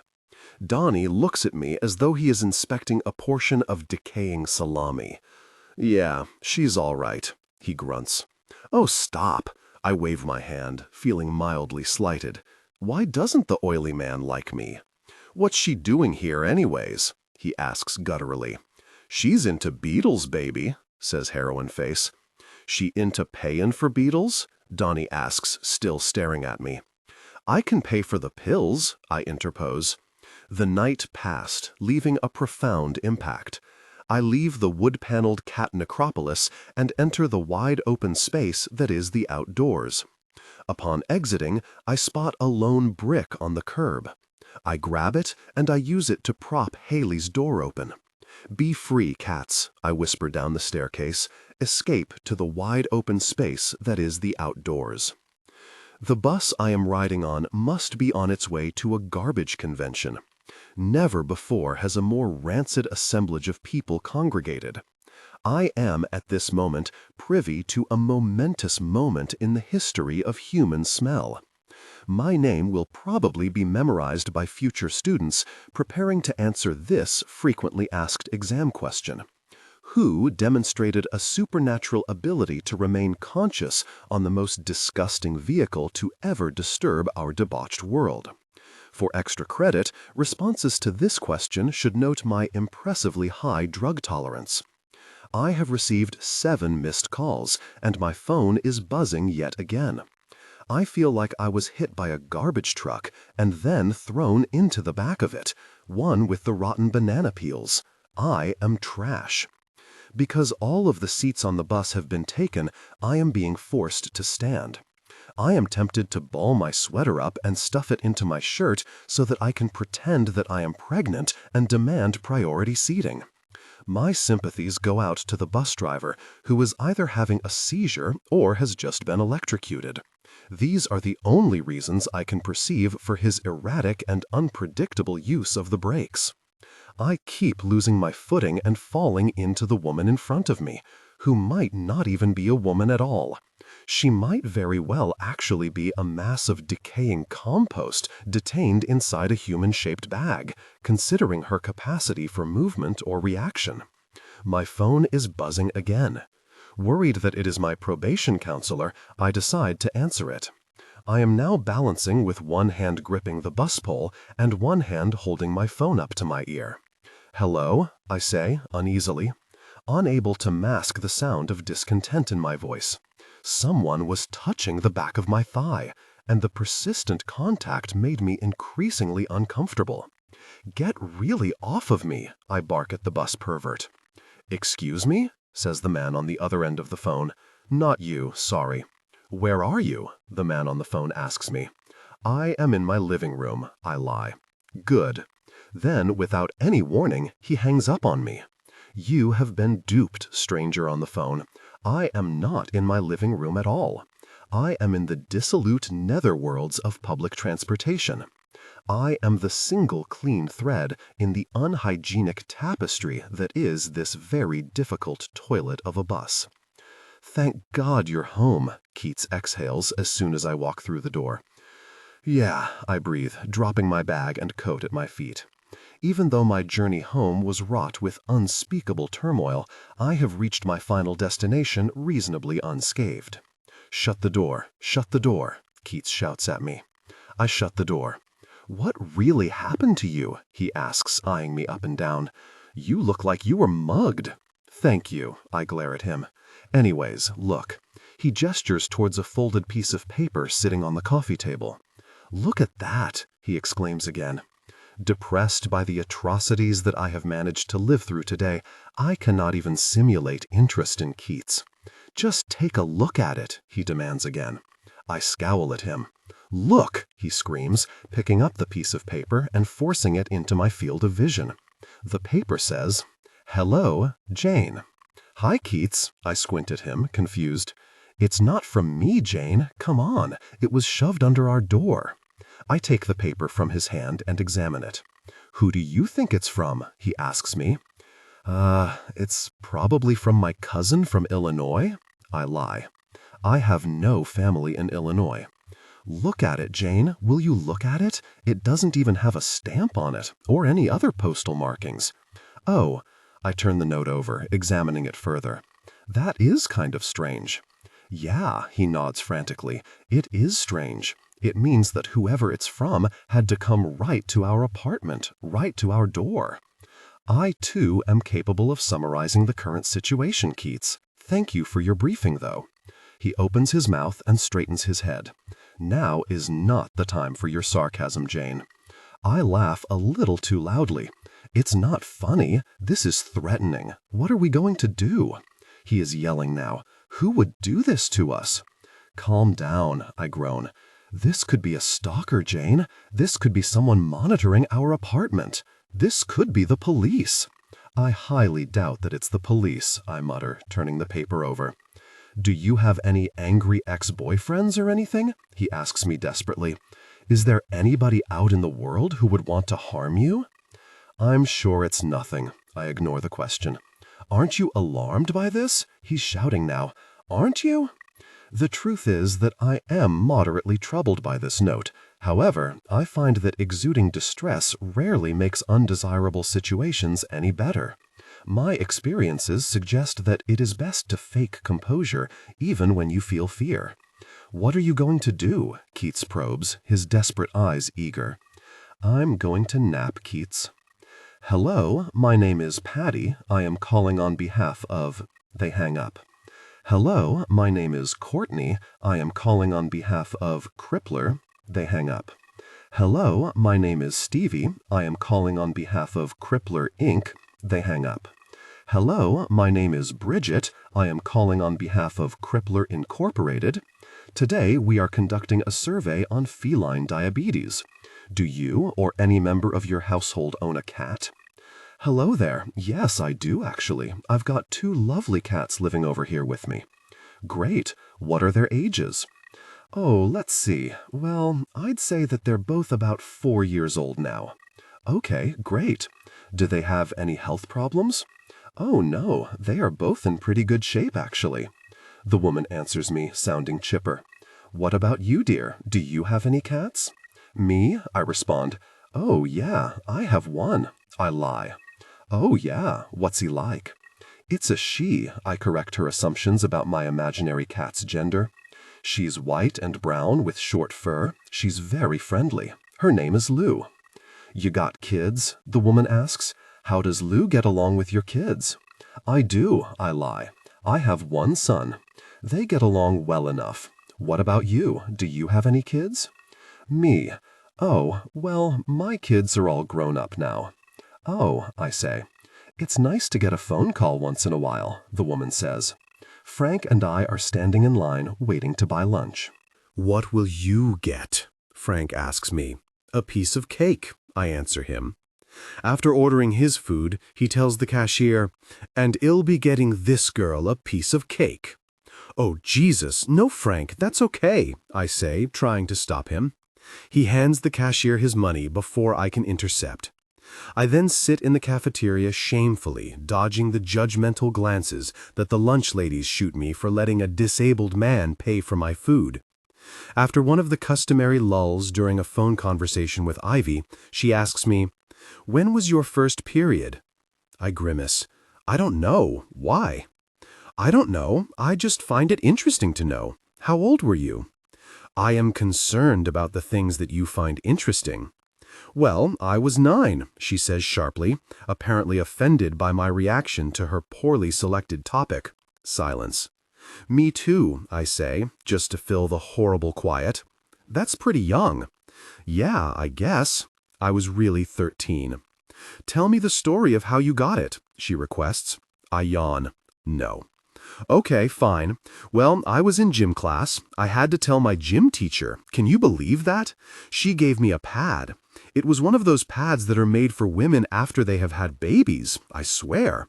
It honestly felt like a diaper. Then, of course, I got a speech about human reproduction. Cringe, am I right? I say nothing.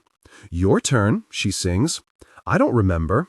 I was not given words about human reproduction. I told my mom that I was bleeding, and she provided me with directions to the underbelly of the bathroom sink. Beyond these instructions, I was given no information. I was left to sort out my own thoughts about what was happening, assuming quite rationally that I was dying. I assumed that this unlucky experience was some enigmatic plight inflicted upon only me, and that I probably only had days left to live. 2 months after my first period, my mom asked me if I needed any maxi pads. I remember her exact phrasing because it made her uncomfortable. She winced when she said it. Do you need any, she winced, maxi pads? She was not comfortable discussing anything even mildly associated with sex. I'd hinted once that I needed a bra, and the conversation felt like I was asking her to plan a wild party. Nope, I don't need any of those, thankfully. I don't get that horrific blood problem anymore, I replied, very sprightly, pleased to have recovered from that weird and embarrassing sickness.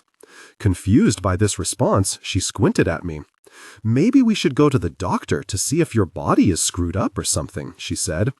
I replied, yeah, okay, sure, even though I did not follow why she wanted to go to the doctor now, when my horrific problem had stopped, rather than during the time when I had been dying from it. I was blindsided when the doctor told me that I was pregnant. More blindsided than your typical pregnant 13-year-old, because I was not familiar with how any women got pregnant to begin with. Privately, the doctor told me about abortion. This was another subject I had yet to learn about. He said, "Some people don't believe in abortion for religious reasons or because of other personal beliefs, but a lot of women do." "Yeah, I'll do that for sure," I breathed, relieved. Thank you, God, for abortions, I thought to myself. Praise Jesus for abortions. Then my mom came into the room. The doctor sat her down and he told her the same way that he told me. "It seems Samantha's pregnant." My mother laughed at first. She laughed a really loud, weird laugh that slowly degraded into disbelief. After a moment, she said, "No, that has to be wrong." Then, louder this time, "What do you really mean? How is that even possible?" The doctor told my mom about my decision to terminate the pregnancy, and my mother said no.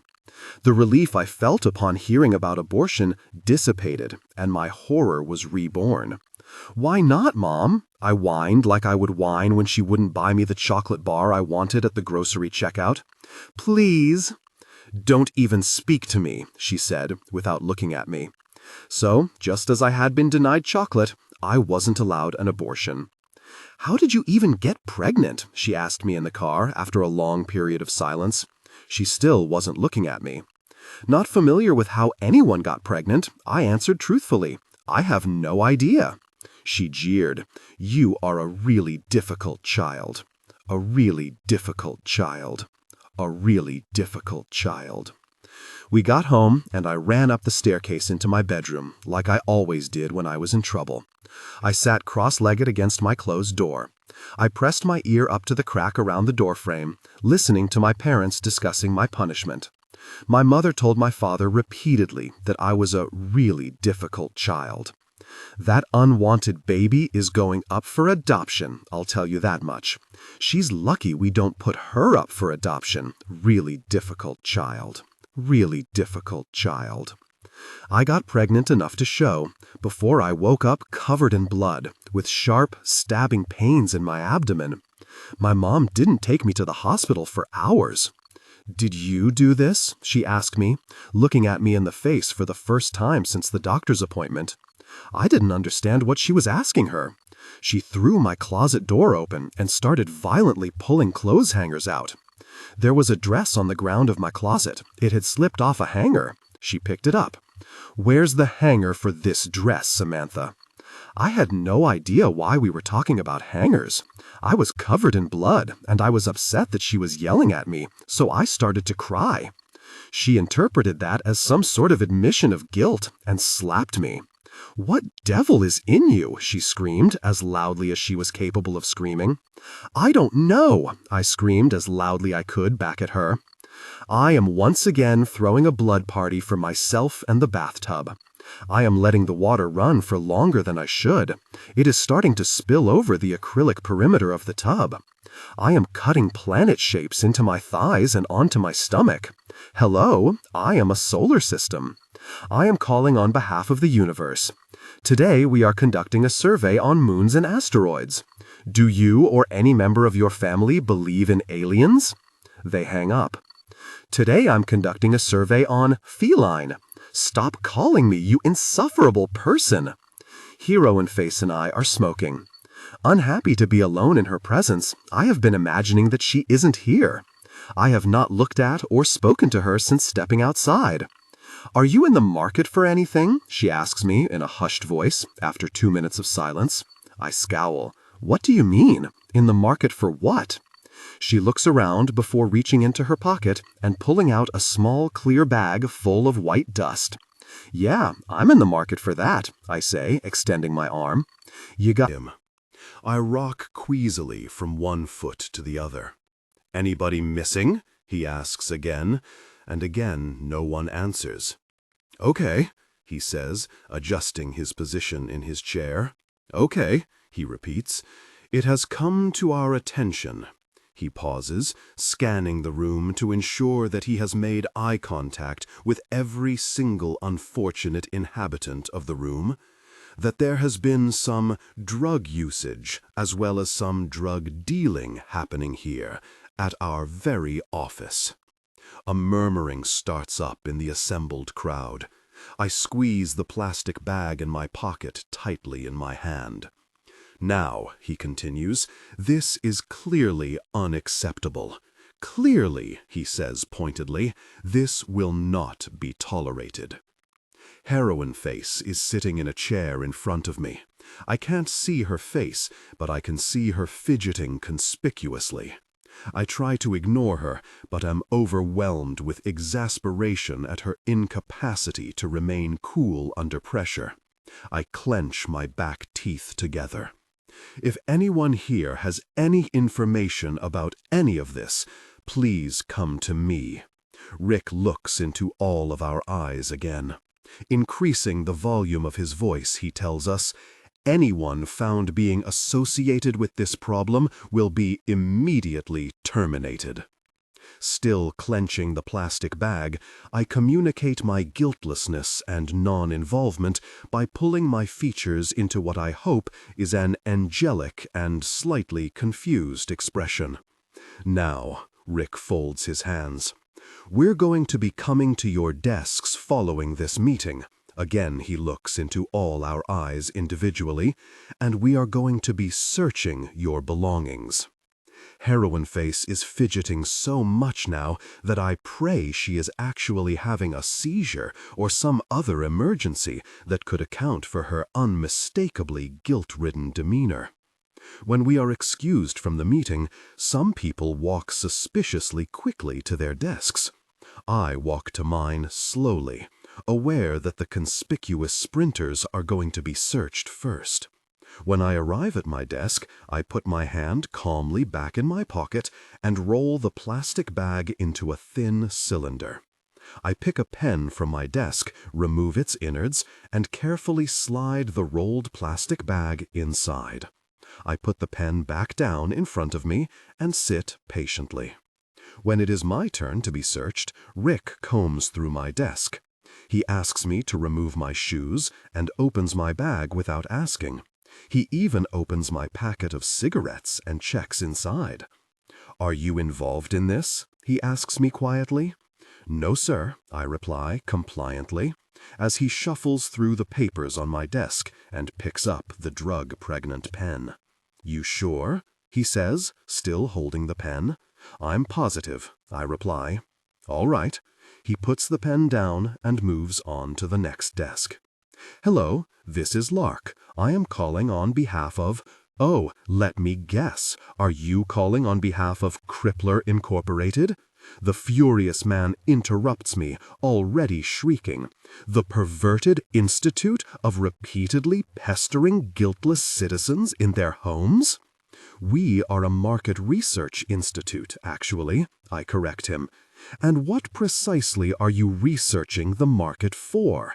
For how many very calls it takes to coerce a man into committing manslaughter?"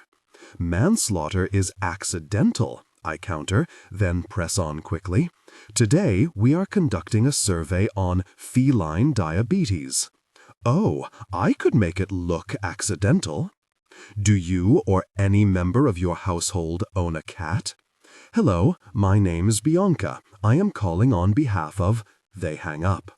"Hello, my name is Celia. I am calling on behalf of—" They hang up. "Hello, my name is Desdemona. I am calling on behalf of—" They hang up. "Hello, my name is Juliet. I am calling on behalf of—" They hang up. Ivy is massaging the scar on her foot. "Do you think that Keats was right about scars adding character?" She frowns up at me. "No," I reply. My fridge's contents: 1 rotting onion, half a box of baking soda, a flat bottle of ginger ale, and something that might be salsa. I have watched Keats open, close, and reopen the fridge door multiple times today. I imagine that he is hoping to find enchanted food has materialized, or that he is trying to muster a recipe creative enough to transform those ingredients into something fit for human consumption. After his 11th fridge check, he accepts that he cannot eat a rotten onion marinated with baking soda and salsa. "Let's go get some pizza," he suggests, after reading the label on the salsa jar and throwing it back into the fridge. We walk to the closest pizza place, stopping outside of it to smoke. Keats has begun telling me about a conspiracy theory he has about Wi-Fi signals.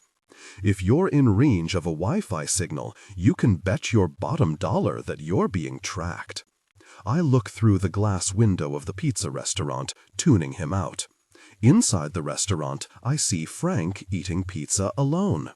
I knock on the glass to get Frank's attention. He turns to look at me, and I wave at him, but he quickly looks back down at his food. I stop waving, confused by this poor reception. I watch him rapidly pack up his bag and rush to the door on the other side of the restaurant. He drops it twice on his frantic, graceless way to the door. Keats, who was watching this interaction, laughs. "That guy sure did not want to see you," he chuckles. I frown. I don't know why he acted that way. Keats and I sit down to eat our pizza. "So who was that guy?" Keats chews with his mouth open. Was Frank." I bite my pizza.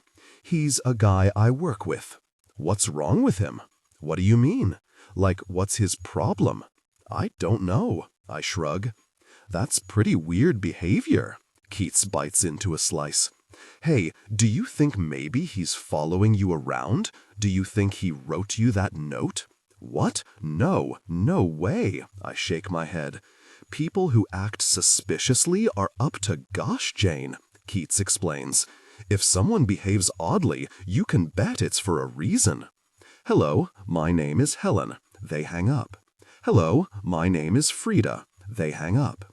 "Hello, my name is Marley." Rick has once again squeezed all the employees of Crippler Incorporated into the meeting room. "Everybody here?" he asks the crowd, scanning the room. "Anybody missing?" The jaded roomful of miserable call center agents collectively exhale. "You'll notice a few people are, in fact, missing," he says ostentatiously. "You might have noticed that neither Freddie or Robin are here." People in the crowd begin crooning to each other. I have no idea who Freddie or Robin are, so their absence does not alarm me. "As I am sure you can deduce," Rick projects his assertive voice, "both Freddie and Robin were caught in possession of illegal substances in our very office." The tired crowd coos in semi-enthusiastic shock. "Let this be a lesson to you all," Rick shouts. "We have a zero-tolerance policy here at Crippler Incorporated.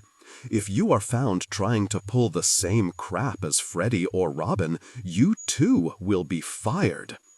In an attempt to address whatever mysterious rift Frank and I are currently experiencing in our friendship, I walk to his desk to say hello to him. "Hey, Frank," I say. He looks up at me, and the color in his face begins to fade. Hi," he replies, looking down at his fidgeting hands. "Did you see me the other day? I was waving at you and, hey, he stumbles over his own words. "I'm really busy right now and—" "You don't want to talk to me?" I tilt my head in an attempt to catch his eyes and possibly decipher what the hell the problem might be.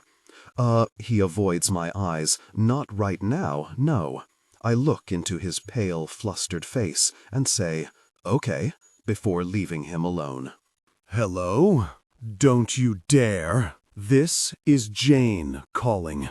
I swear to God, on behalf of Crippler Incorporated, stop talking right now. Today, leave me alone or so help me, you piece of trash. We are conducting a survey. I will make you live to regret this. On feline diabetes. Remove me from your calling list. Do you? Remove. Or any member of your household. I swear to God, Jane.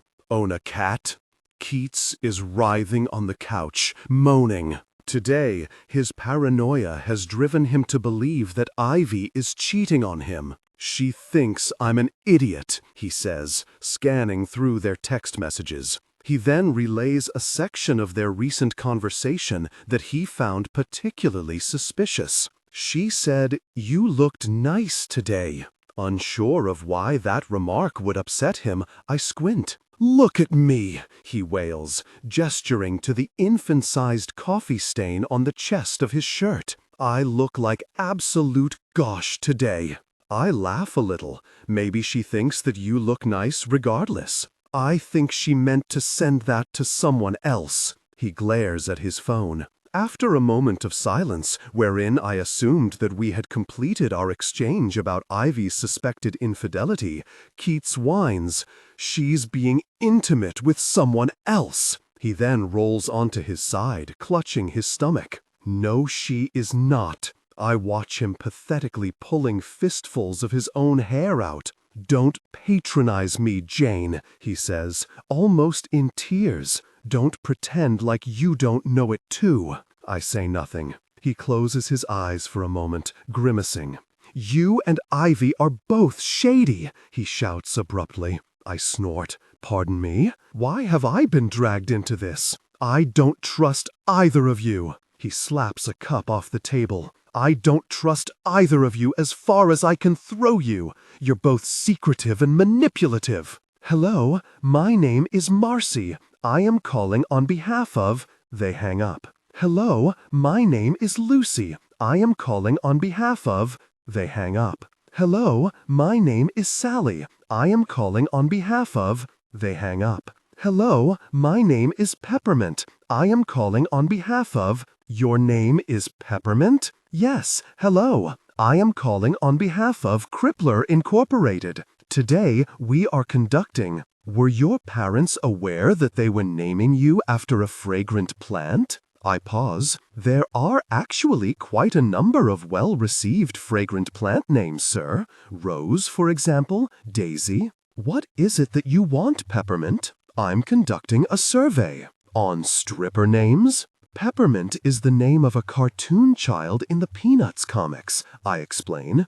"If you, for whatever inappropriate reason, feel compelled to interpret that in a suggestive way, then that indignity is on you. Can I please speak to your manager?" I hang up. "Hello, my name is Peggy. I am calling on behalf of—" Haley has not yet been caught peddling drugs at work. She is flouncing around the office like a pompous cat, chest puffed out, head held high, and nose to the ceiling. She is clearly proud of her undercover operation's continued success. So unmistakably proud, I am mystified by the manager's ignorance of her guilt. After work today, she said, "I've got you something if you're into it," and then she sold me 5 ladybug pills. In order to ensure that I was not caught with the pills and consequently fired, I made the responsible decision to take all 5 pills immediately. The bus I am riding on must be on its way to a beauty pageant.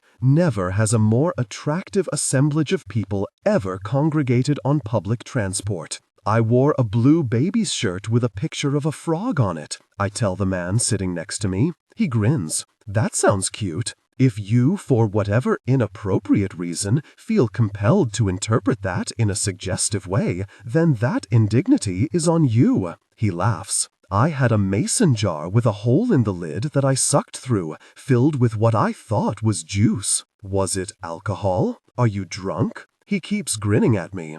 "And I wore candy necklaces in my hair like pigtails," I continue, my voice slurring. "I would pull the elastic necklace down from my hair into my mouth and chew off the candies." "You're cute," he laughs again. "The woman whose child I babysat washed my knees with alcohol. I used to wear her bras and lipstick and pretend that I was a mother and a wife." He has his arm around my shoulder. "I went to the doctor's appointment and was blindsided when he told me that I was pregnant. More blindsided than your typical pregnant 13-year-old. "Jesus." The guy nudges another male passenger's shoulder. I assume the other passenger is his friend. He mouths, "This girl is really messed up." You know, I have a secret, I tell him, glancing at his friend to make sure he isn't listening. Oh yeah? What is it? I whisper into his ear.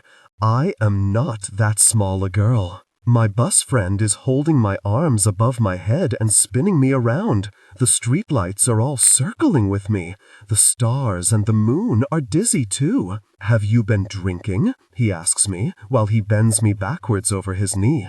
Are you a ballerina? I request in return, slyly and successfully dodging his question. I am spinning in the middle of the street on the tips of my toes. My arms are raised above my head and all my fingertips are touching. I spin around and around like a top held upright by the busman. Hey, are you a ballerina? He grins at me.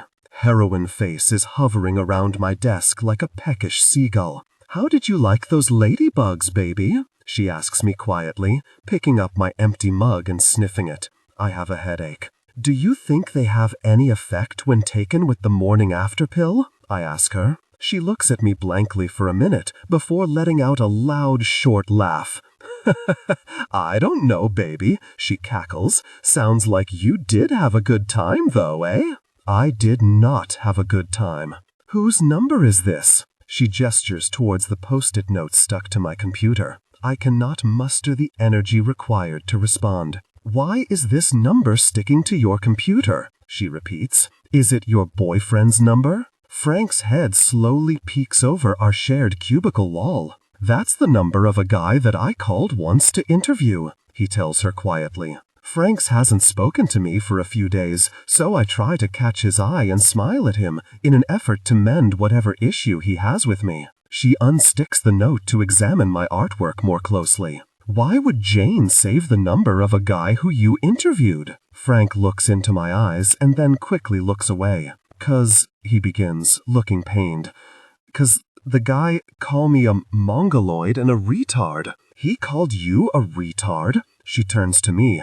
Why are you keeping the number of a guy who called Frank a retard? I am too exhausted to speak to this horrible woman, but I somehow manage to gather the energy required to shrug at her. Jane told me to give her his number to teach him a lesson. She's really showing him. Heroin face smirks. Oh, really? What are you doing to teach him a lesson? Frank replies on my behalf. She calls him like 11 times a day.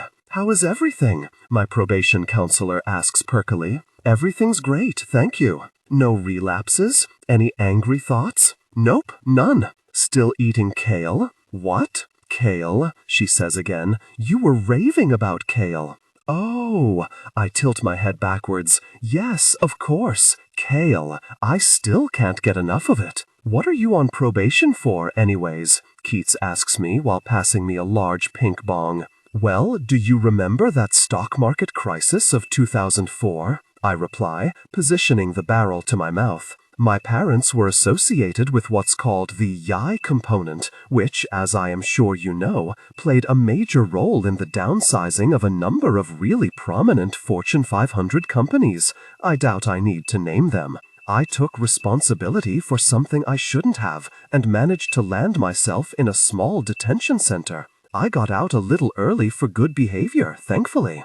I was just a kid, right? They're a little more lenient when you haven't reached whatever age it is when your frontal lobes are fully developed. Ah, he says, narrowing his eyes, that's a bummer. What are you on probation for again? Ivy asks me over the phone. Possession of coke, I reply quickly. It wasn't even mine, but I guess everyone says that, right? I was going to a party with a small group of girls. The girls were all a little older than me. I'd met them at a summer camp the year before. Anyways, I brought a purse to the party. None of the other girls did. So, of course, I ended up carrying all their stuff, which, unfortunately for me, included coke. That little favor landed me in a detention center for a significant portion of my adolescence. But what can you do, eh? That's rough, she replies.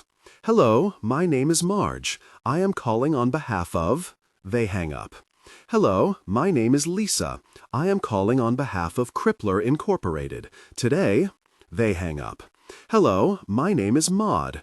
They hang up. Where the hell are all the knives, Jane? Keats storms into my bedroom. I have piled Cheetos on the front of my shirt and am eating them lying down. Where are they, really? He asks me again. What's troubling you, Keats? I look at him, my cheeks stuffed like a hamster's. He stares at me. Have you taken all of the knives? I pause mid-chew, then scowl. No, I haven't taken all of the knives. Then where the hell are they? I suspect that they're at the base of the mountain of molding dishes that you've been growing in the sink. Keats never washes the dishes. I once stopped washing them just to see how long he would go without doing them. It was a shocking 2.5 months before I caved in and did them myself. He stares at me. Are you cutting yourself again? He asks me. Exasperation surges through my entire body. Are you? He asks me, louder this time. I stand up. Cheetos fall to my feet like cheesy confetti. Are you? I point both middle fingers up and spin to the washroom. I have taken the knives. Hello, my name is Elma. I am calling on behalf of... I begin. You have reached Benjamin. If you are calling from Crippler Incorporated or any of its affiliates, I demand that you remove me from your calling list. For personal and business inquiries, please leave your name, number, and the reason for your call. I wait for the beep. Hello, Benjamin. This is Jane calling on behalf of Crippler Incorporated. We will call you back at a better time to discuss a study we are conducting on feline diabetes. Take care. My phone rings. Hello? No one responds. Hello? I repeat. Again, nobody answers. Ivy? No answer. Frank? I ask quietly. Nothing. Hello, my name is Elizabeth. I am calling on behalf of Crippler Incorporated, a market research institute.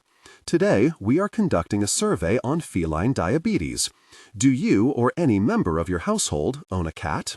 A man laughs. Yeah, sure, hold on a sec. He then puts the receiver down, and I sit listening to the background noises of his home for 2 hours and 15 minutes. I am moving my legs in the bathtub, making waves. A tidal wave of bathwater. A hurricane. Today's shape to adorn my thighs with is the flower. Hello, this is Petunia calling on behalf of the garden. Today we are conducting a survey on ladybugs. Are you or any members of your household high? Hello, my name is Hermione. I am calling on behalf of Crippler Incorporated, a market research institute. Today, we are conducting a survey on feline diabetes. Do you or any member of your household own a cat? A man laughs. Yeah, sure, hold on a sec. He then puts the receiver down, and I sit listening to the background noises of his home for 2 hours and 15 minutes. I am moving my legs in the bathtub, making waves. A tidal wave of bathwater. A hurricane. Today's shape to adorn my thighs with is the flower. Hello, this is Petunia calling on behalf of the garden. Today we are conducting a survey on ladybugs. Are you or any members of your household high? Hello, my name is Hermione. I am calling on behalf of Crippler Incorporated, a market research institute. Today we are conducting a survey on feline diabetes. Do you or any member of your household own a cat? All of the cat owners are dead, replies a boy, whose voice is indicative of his current bout with puberty. Please accept my apology, I begin to say while he hangs up on me. Hello, I answer my phone. Hi, Jane, replies a quiet voice. Who is this? I ask. They don't reply. Who is this? I ask again. Nothing. Ivy and Keats are hosting an ugly Christmas sweater party. My apartment is currently overrun with shoddily dressed strangers.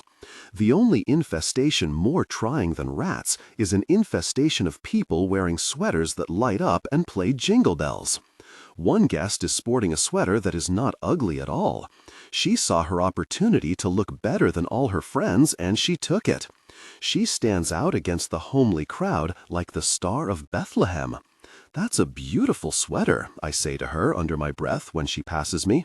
I am standing at the kitchen table, adjacent to a group of people and, more importantly, a tray of shortbread cookies.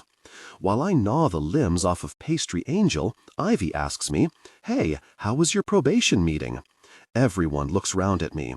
Bothered not only by the public airing of my personal affairs, but also by the harsh realization that these are actually sugar cookies, I scowl.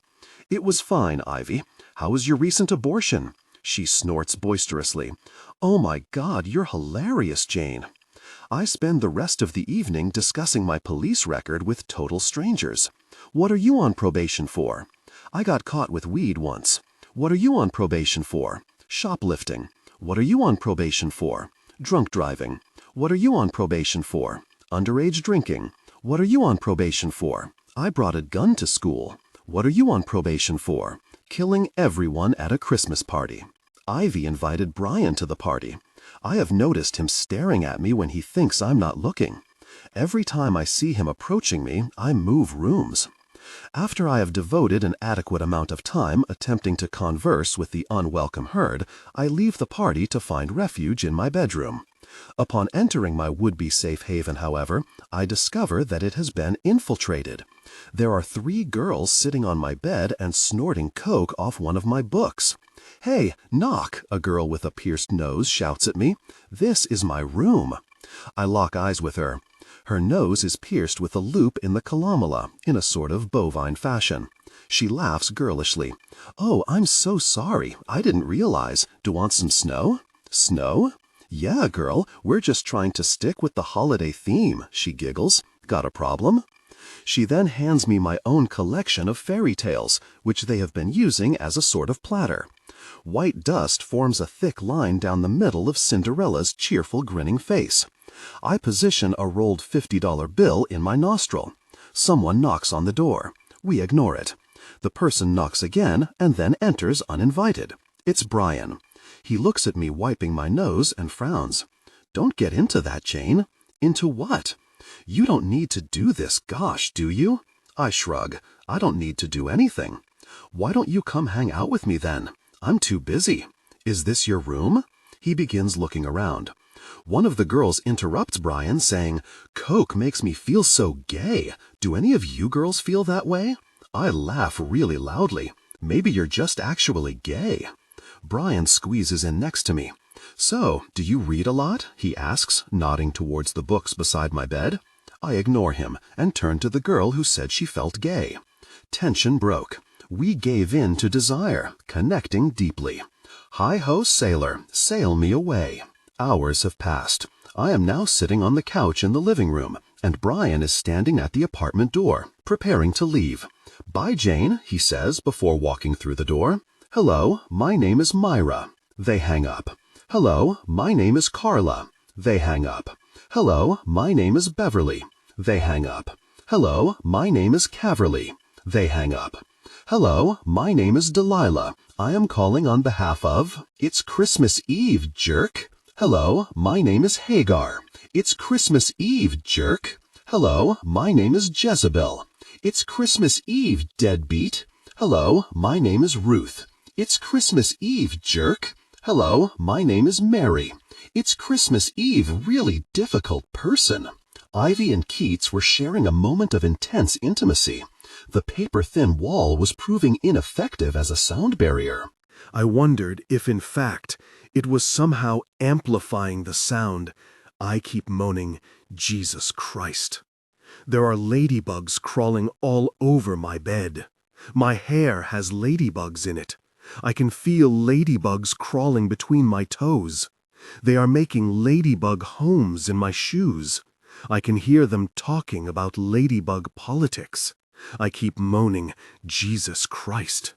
I wake up with a pounding head and wander into the living room. Ivy and Keats are sitting on the couch. Both are holding gifts. Oh, sorry, I murmur, turning to leave.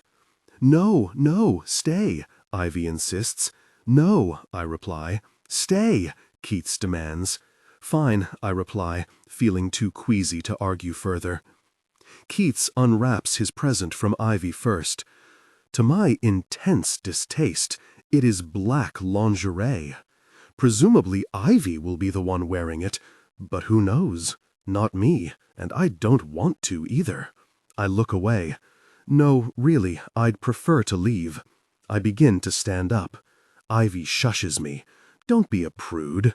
Smiling feverishly, she announces, My turn, and begins opening her gift from Keats. The room is silent as a Tweety Bird pattern steering wheel cover is unveiled. Ivy has never expressed any interest in Looney Tunes or, as far as I know, birds in general. "Tweety Bird," she says breathlessly, after a pause long enough to declare a person who has stopped breathing dead. "He's cute, eh?" Keith smiles at her, bathing in the glow of his own generosity. "Yeah," Ivy swallows loudly. "Tweety's cute, sure." Despite the fact that Keith's gift to Ivy was probably pillaged from a dumpster, Ivy forces a smile and says, "You know, I used to watch Looney Tunes with my mom every Sunday morning." Ivy's sad attempt at optimism after being given the worst gift ever wrapped makes me smile a little despite it all.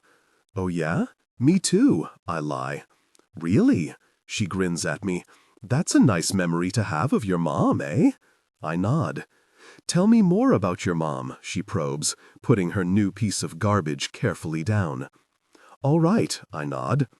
"All right, well, my parents were both political activists, I've probably mentioned. They made some serious sacrifices for the rights of Canadians." "Is that true?" Keats interrupts me. "Yes." I stretch my arms in a yawn.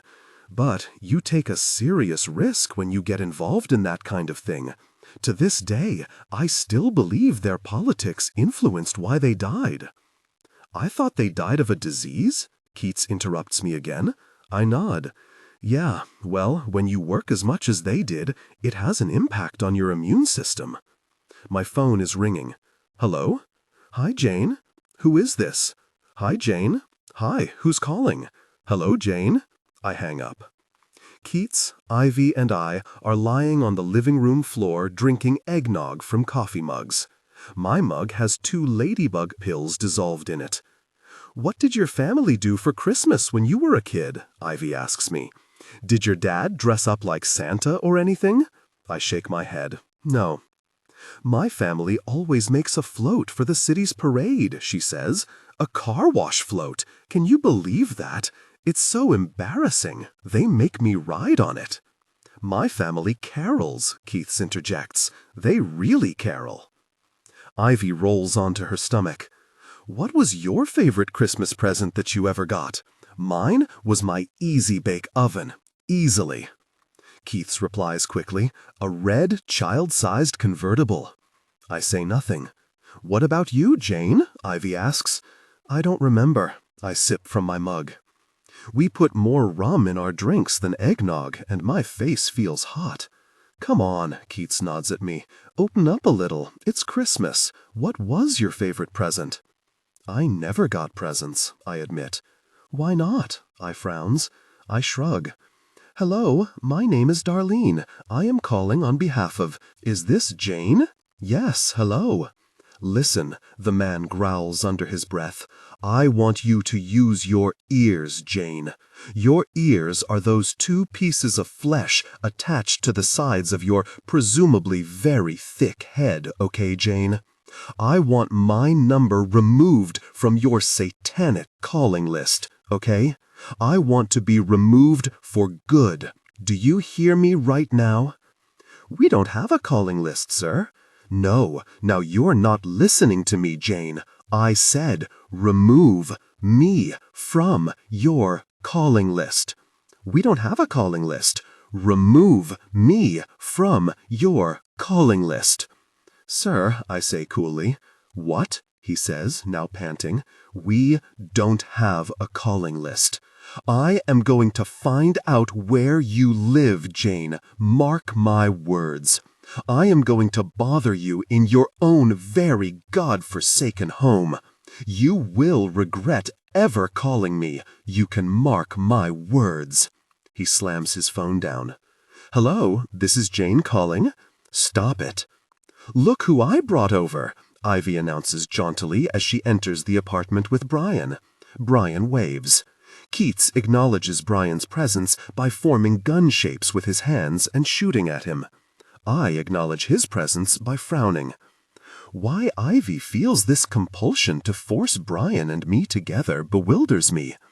I think Ivy imagines that all girls are desperate to be paired off. I can't imagine wanting anything more than I want to be alone. How are you, Jane? Brian asks.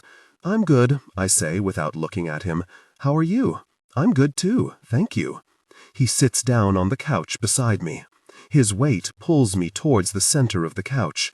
I have to struggle uncomfortably to remain on my designated cushion. I leave the living room to go to the washroom. Immediately after I have shut the door, Ivy knocks. She then shuffles inside with a small plastic bag and a grin. Would you like to go to the movies with me sometime? Brian asks me. Keats and Ivy are dancing in the kitchen while cooking spaghetti. My head feels like it is too heavy for my neck. I lean it back to rest on a cushion. We could go out for dinner if you want, he continues. Do you like Mexican food? I laugh. Can I get you some water? I laugh again. I feel like my skin is heavy. A glass of water has appeared in my hand. Are you okay? He asks me. I keep seeing lightning, I ask. Brian shakes his head. I think you need to go to bed, he tells me. He walks me down the hallway to my room. Our arms are linked. Where are you going? I ask him after lying down in my bed. He pulls my blanket over me and begins walking towards the door. Where are you going? I ask him again. He turns off my light and shuts the door softly behind him. Ivy's taken me to her parents' house. I asked to wait in her car for her, but she insisted that I come inside. I was originally lured into her car with the promise of a burrito. Inwarsha did not mention going to her parents' house at all. She had only said, "Hop in, Jane, we're getting burritos." Blinded by my affection for burritos, I jumped into the car like an unwitting pig on its way to a slaughterhouse. The back of my hair is matted.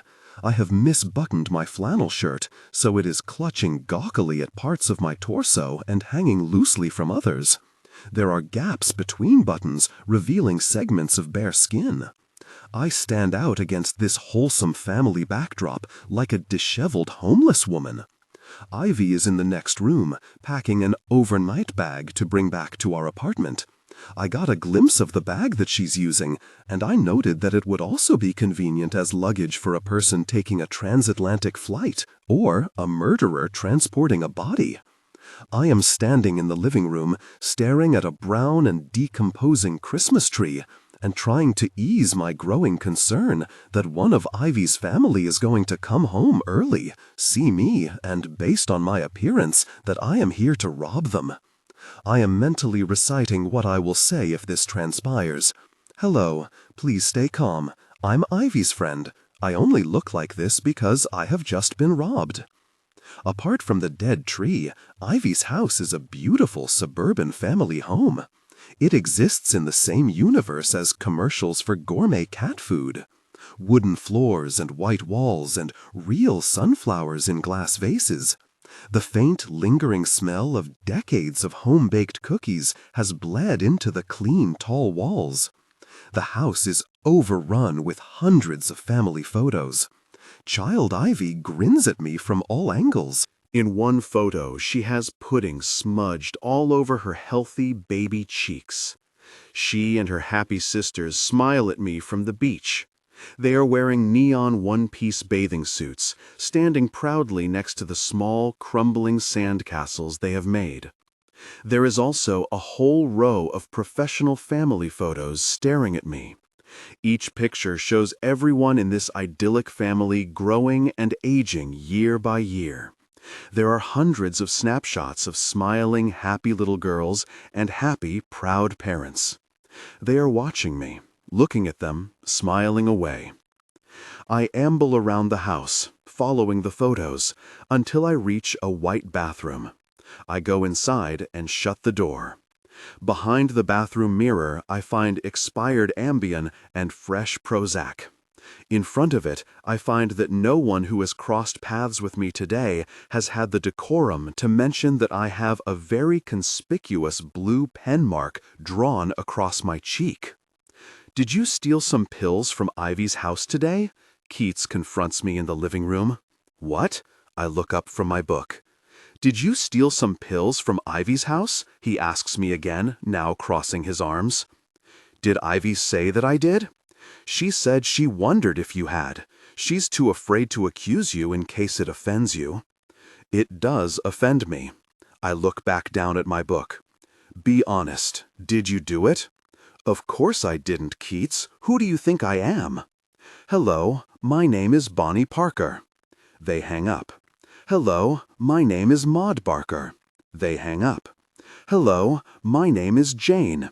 I am calling on behalf of Crippler Incorporated, a market research institute.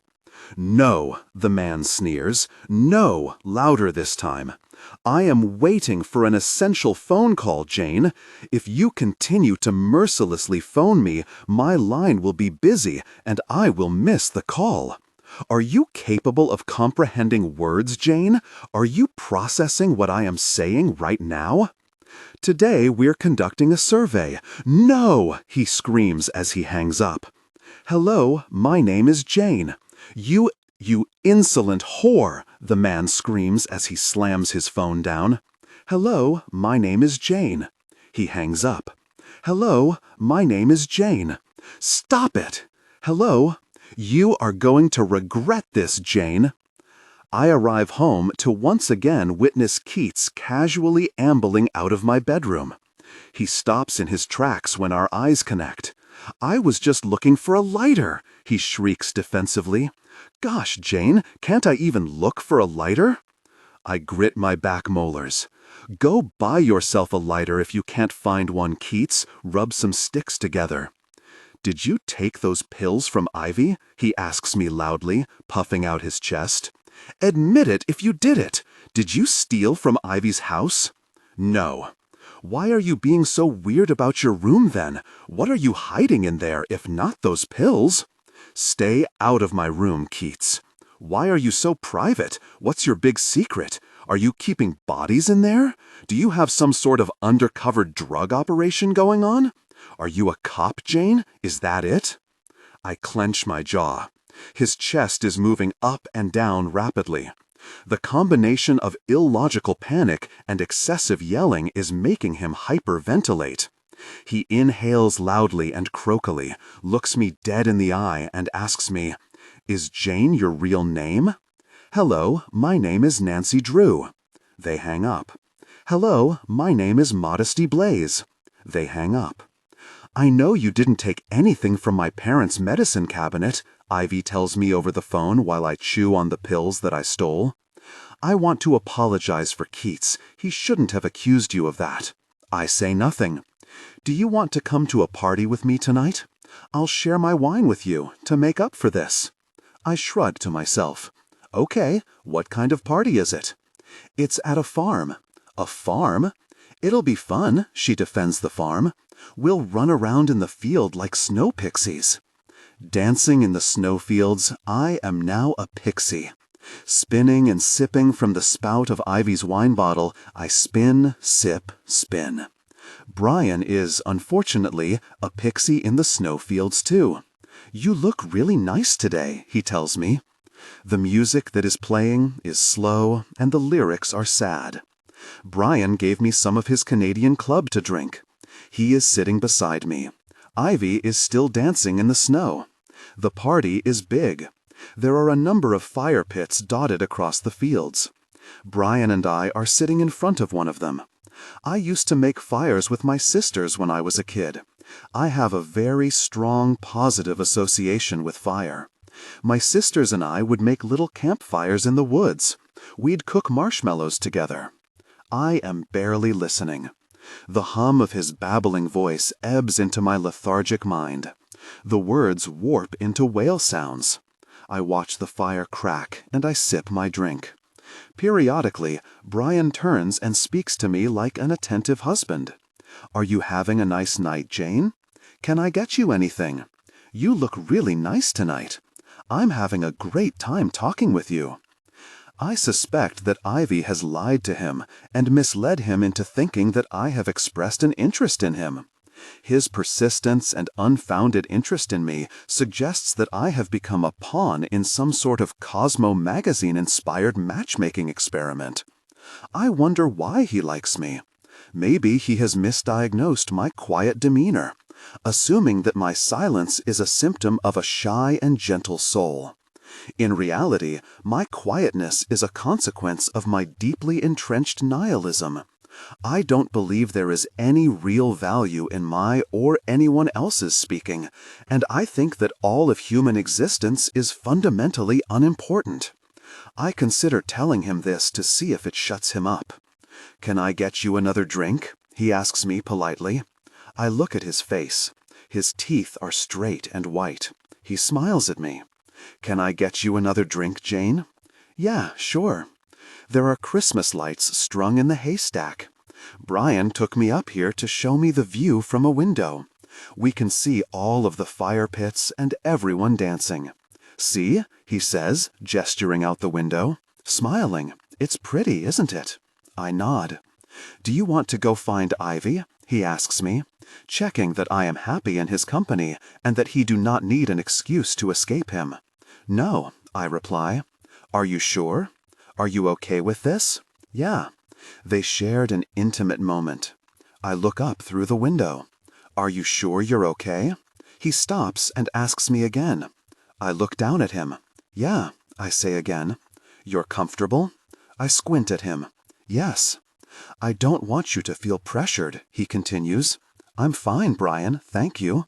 "Sorry, I just want to make sure." I squint at his face and tilt my head. "Why do you like me?" I ask him. He smiles. "Because." I feel abnormally aware of the air in my lungs and of the blood in my body.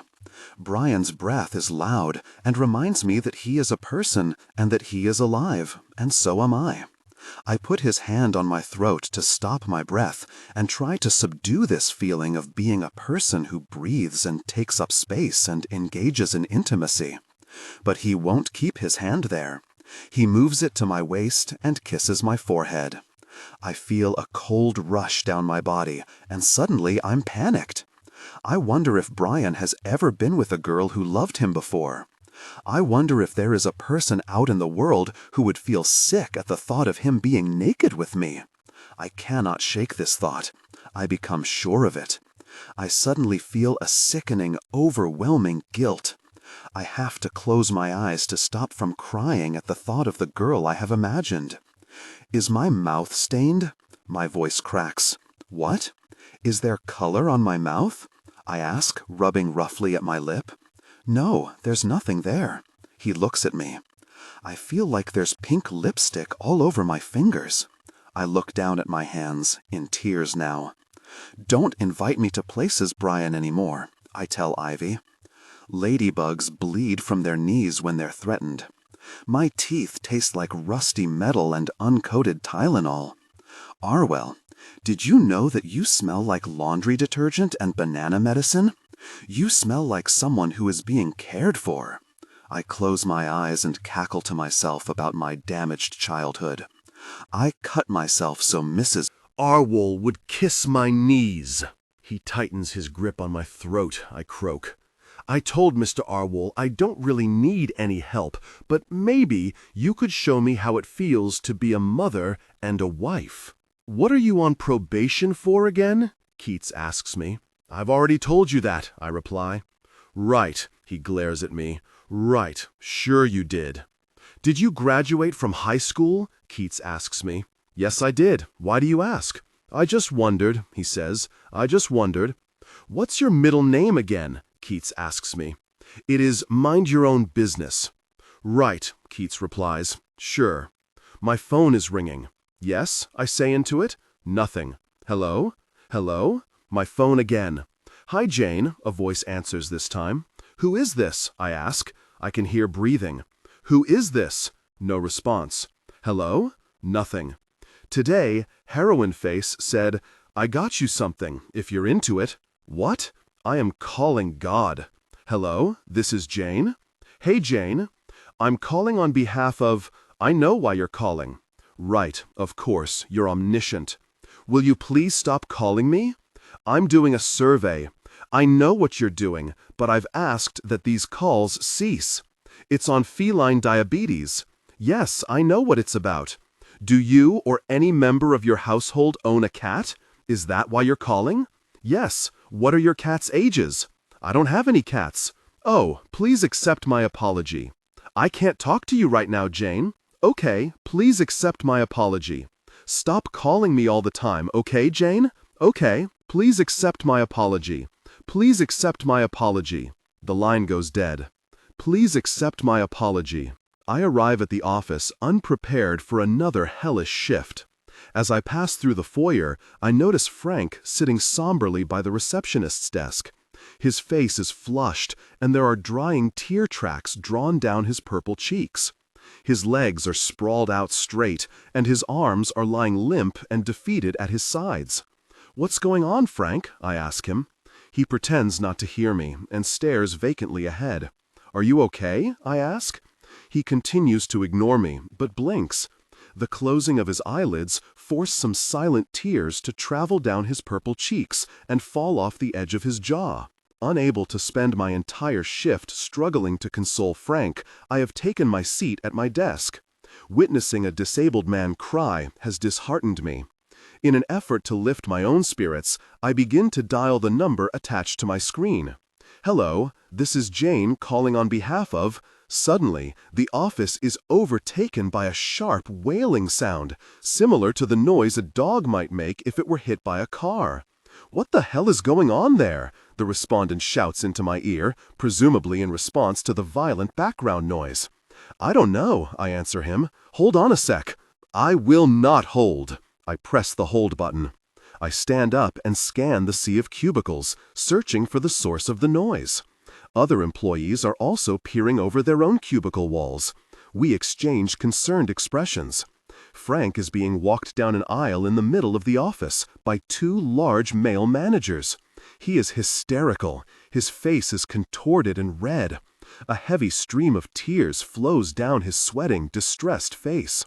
"Well, Frank's been fired," one of the managers shouts over Frank's distraught cries. "Some sicko in here sold coke to a mentally disabled guy, and now he's out of work." Frank's eyes are tightly squinted, and his bottom lip protruded. He is having trouble holding himself up. The managers are holding an arm each and taking his weight. "Hope you feel good about yourself," one of the managers shouts throughout the room while struggling to prop Frank up. "Hope you feel real good about what you've done to this poor, dumb man." "He's out of work," the other manager chimes in. "No one's gonna hire a mentally challenged coke addict. Whoever did this should be ashamed of themselves." Frank's shrill cries echo through the room. People begin to shout at the managers. "Give him a break. Jesus Christ, he probably doesn't even know what he bought." The office is in an uproar. No one is on the phone. "Don't fire Frank." These protests are ignored, and the managers continue dragging Frank towards the exit. When Frank and they are passing by my desk, Frank finally looks at me. His eyes are bloodshot, and his bottom lip is quivering. "I am so sorry," he chokes, looking at me. He is having difficulty breathing. "Do you even know what coke is, Frank?" I ask him. The managers are busy propping him up and shouting at the office to settle down. "Go back to your calls," one of them screams. "Everyone, get back to work." Frank shakes his head. "I don't know." "Why did you buy it then?" I ask quietly. "Why'd you buy that?" "I didn't buy anything. That's the problem," he sobs. "I'm getting fired for stealing pens again," he cries, inhaling irregularly. "What? No, you're not," I say. He shakes his wet red head frenziedly. "I'm so sorry I stole your pen." "What?" I squint at him, confused. "I keep getting fired for stealing pens again," he wails hysterically. My stomach jolts as I remember the pen I hid coke in. "What do you mean you stole my pen?" I ask quietly. He's too beside himself to speak clearly. "I took your pen," he cries. "I am so sorry. I just can't help myself. I saw a nice pen on your desk and I took it. I can't believe I'm getting fired for stealing pens again." The managers with him are both too busy trying to tame the room to hear Frank's interaction with me. Unable to think of anything to say, I watch as they drag him out of the office. His muffled howls continue to ring through the office as he is removed from the property. I hear a small, abrupt bang on my bedroom door. Hello? I sit up. I hear it again. Hello? I shout again. Keats opens my door slowly. All right, Jane, he says. Just tell me if you're working for the government. What? He stares at me without blinking. I've been looking into your past. He nods, eyes wide. That's right, and it's shady, Jane. Boy, is it shady. I squint at him. You lie about everything, he shouts. You can't keep any of your ridiculous stories straight. I squint at him. Do you work for the government? He asks me again sternly. Tell me if you do. Just say it. Yeah, I nod. Yeah, I'm with the FBI. I'm here about your grand plans to undermine our genetically modified tomato scheme. The government is extremely interested in you. Is Jane your real name? I sigh. Is it? I squint at him again. I looked up your school alumni records, he explains. You aren't listed. Preschool, elementary, high school, you don't exist. No birth certificate. I squint some more. He leans forward. Explain it, Jane. Explain why you don't exist. I admit, I didn't graduate school. You aren't listed as ever being a student in any school in all of Canada. Names slip by, Keats, I explain. Elementary school records might not be up to your high standards. He leans in closer to me.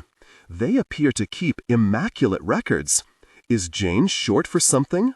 I squint at him. You are hiding something. His eyes widen. Tell me your real name. I ignore him. What's your real name? He demands again. It's Samantha, I answer truthfully. I had it changed. He stares blankly at him for a full minute, mouth ajar, astounded that one of his suspicions has finally proven accurate. Why, he asks breathlessly, why did you have it changed?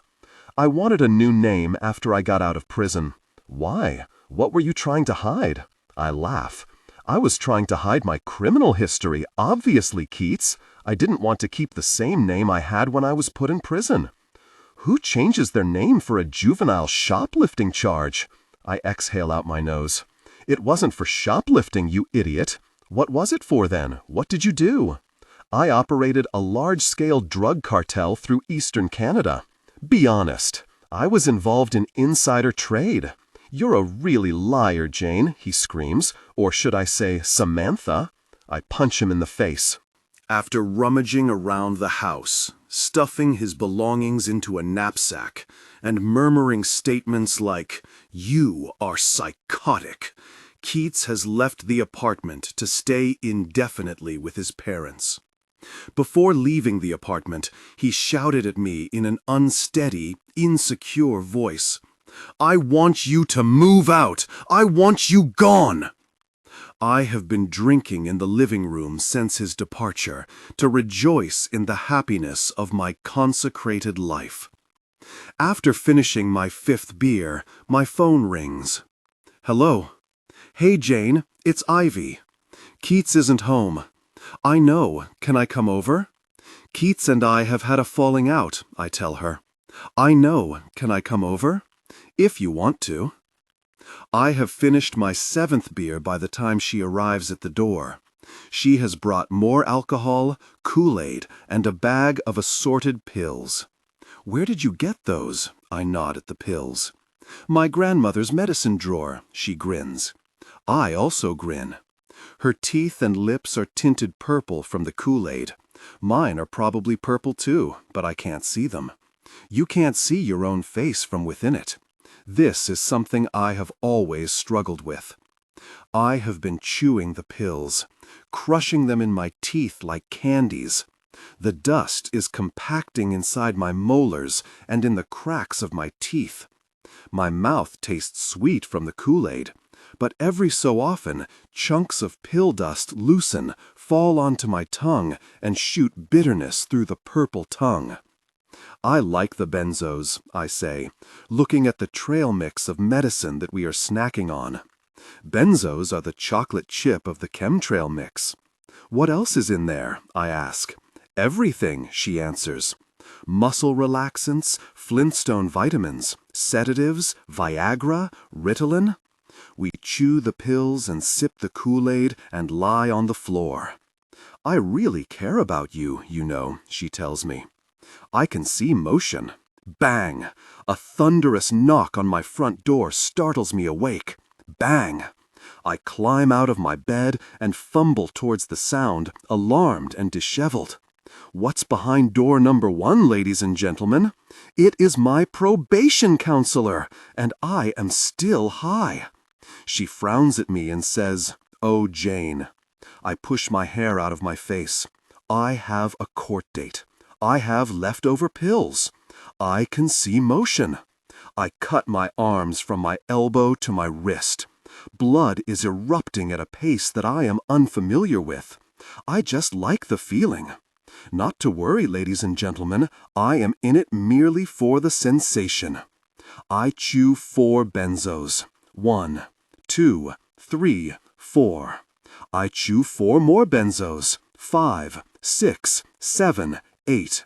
I could amputate my arm if I were so compelled. I chew 4 more benzos. 9, 10, 11, 12. I am the sole owner of all of my own appendages. I chew 10 Tylenol. 13, 14, 15, 16, 17, 18, 19, 20, 21, 22. This is a thing of art, ladies and gentlemen. This is something we should look at with tilted heads and reverent sighs. The sharp color contrasts against my dull skin in a piercing allusion to everything. I chew 3 sedatives, 23, 24, 25. I chew 2 no-names, 26, 27. I chew 2 sleeping pills, 29. The elevator whines while it drops me. It screams in its elevator tongue that it is in desperate need of repairs. I am in desperate need of repairs, we shriek together in a stunning duet, thrilling our audience. Breaking cables are snapping and screaming behind us in a violent choir. I am plummeting rapidly to the bottom of the elevator shaft. Sparks are flying, and the prospect of dying inside of this moving metal coffin is sitting quite well with me. Imminent death in general actually sits quite well with me. This is how I wanted to go. I open my eyes. There's a TV mounted on the wall beside me. I can smell antiseptic and apple juice. I am in a hospital. I sit up and immediately tear the IV from my wrist. A nurse rushes in and touches me. I throw her hand off me. "Listen," I start to explain. "I have to leave. I hate hospitals." She is talking to someone on her nurse's walkie-talkie. She looks at me pityingly and shakes her head. "No, you can't leave. Sorry." "Please let me leave," I say to a nurse while she meddles with the machinery surrounding me. "No, sorry, you can't go yet. Please, sorry, please." "I can't sleep here," I explain to the nurse when she brings me water. "I'm sorry, sweetie. I need a sleeping pill. Sorry, sweetie." I sit up in the bed all night. I had to sleep over in the hospital when I was 13. I had never slept over in a hospital before. My bed had railings surrounding it like a crib for preteens. I had to wear a paper dress. It was hot, and I wasn't allowed to open the window. I said that I felt hot, so they gave me apple juice with a tinfoil lid. I asked my mom if she would stay the night with me, but she said no. I stabbed the tinfoil lid with the end of my straw. "Please stay the night. No. Please. No." I sat upright in the hospital bed the whole night. The girl sharing the room with me would not stop crying. "Are you okay?" I asked her. She didn't reply. "Hey, are you okay?" Nothing. A nurse checked on her a lot. Every time the nurse came in the room to check on her, she would look over at me. But she didn't talk to me until her 4th visit. "And how about you, honey? Are you feeling okay?" I shrugged. She sat down on the bed beside me and patted the top of my leg through the blanket. I told her I was pregnant and the baby died. She said, "Oh, honey." I said my mom wouldn't stay the night. She said, "Oh, honey." I said that I hadn't wanted to be pregnant to begin with, but that I felt sad now. She said, "Oh, honey." In the morning, the nurse came back to check on me. "Are you using contraceptives now?" she asked. I didn't know what that meant. She looked at me. "Are you on the birth control pill, honey?" I shook my head. She gave me a pamphlet titled, "Let's Talk About Sex." "I want you to be on the pill," she told me. "I'll leave you to read this, okay? I'll come back to talk to you about it later, okay?" I read the pamphlet. When she came back, I immediately asked her, "How do girls get pregnant?" She squinted at me. "I'm sorry." "How do girls get pregnant?" I repeated. She told me. "Oh," I said. She frowned. "You didn't know how you got pregnant?" "No," I replied. "Oh, honey." Nobody came to pick me up when the hospital released me. I didn't have a change of clothes. I had to put the pajama pants that I came in back on. It was a 3-hour walk home. People pulled over. "What happened to your pants?" they asked me. "I was pregnant and the baby died." "What happened to your pants?" asked a woman driving a minivan. "I was pregnant and the baby died." "What happened to your pants?" asked a man driving a convertible. "I was pregnant and the baby died." "What happened to your pants?" asked a kid playing with toy trucks in his driveway. "I was pregnant and the baby died." When I got home, my mom and dad were smoking in the front room. "How do girls get pregnant?" I shouted at them as soon as I walked within their earshot. They both looked at me. "What the hell are you wearing that for, Samantha?" I looked at the blood all over my pants. "Because," I said through my teeth, "you didn't bring me a change of clothes or come pick me up." "Don't you dare talk to us with that really attitude," my mom started. "Because," I shouted, "you didn't bring me a change of clothes or come pick me up." "Because you didn't bring me a change of clothes or come pick me up." "Because you didn't bring me a change of clothes or come pick me up." "Want an apple juice?" a nurse asks me. "No." "We have popsicles. Would you like a popsicle?" "No." "Do you know how to work the TV?" I glare. Yes, I am familiar with how to work a TV. Despite all of the odds stacked against me, I have managed to successfully master the technical skills required to operate a television. Thank you. I have been transferred to a special section of the hospital. I am being detained here until someone with authority grants me my freedom. I learned that this process cannot be hastened by punching a nurse. The patients in this ward are all suffering from some sort of psychological circumstance. My circumstance is apparently clinical depression. Not usually one to contest the analysis of a trained professional, I believe that I have been misdiagnosed. The only thing that I am depressed about is being in here. "Undress," a nurse shouts at me as she enters the room. I stare at her. "Undress," she repeats loutishly, apparently enjoying herself. "Undress, undress, undress." Unenthusiastic about stripping for free in front of this disconcerting stranger, I cross my arms. "Do I have to do it in front of you?" I ask defiantly. "It's nothing that I haven't seen before," she sings, holding out the hospital clothing that she wants me to change into. "Whether you have seen a naked person before does not really matter to me," I explain, snatching the clothing from her. "Believe it or not, my aversion towards undressing in front of you has nothing to do with fearing that you have never seen a naked human body before. I am speaking very clearly, and I am projecting my voice. I am not yelling or using a violent tone. Unfortunately, being assertive when you are in a position of subordination, such as the position of patient, unsettles others. It implies that you do not respect their authority, that you do not respect authority structures in general, and that you are, therefore, an unpredictable loose cannon. Alternatively, it can lead to your being treated like a child. Unfortunately, no, I can't leave you alone. Are you going to undress by yourself, or do other measures need to be taken? Other measures? I repeat her.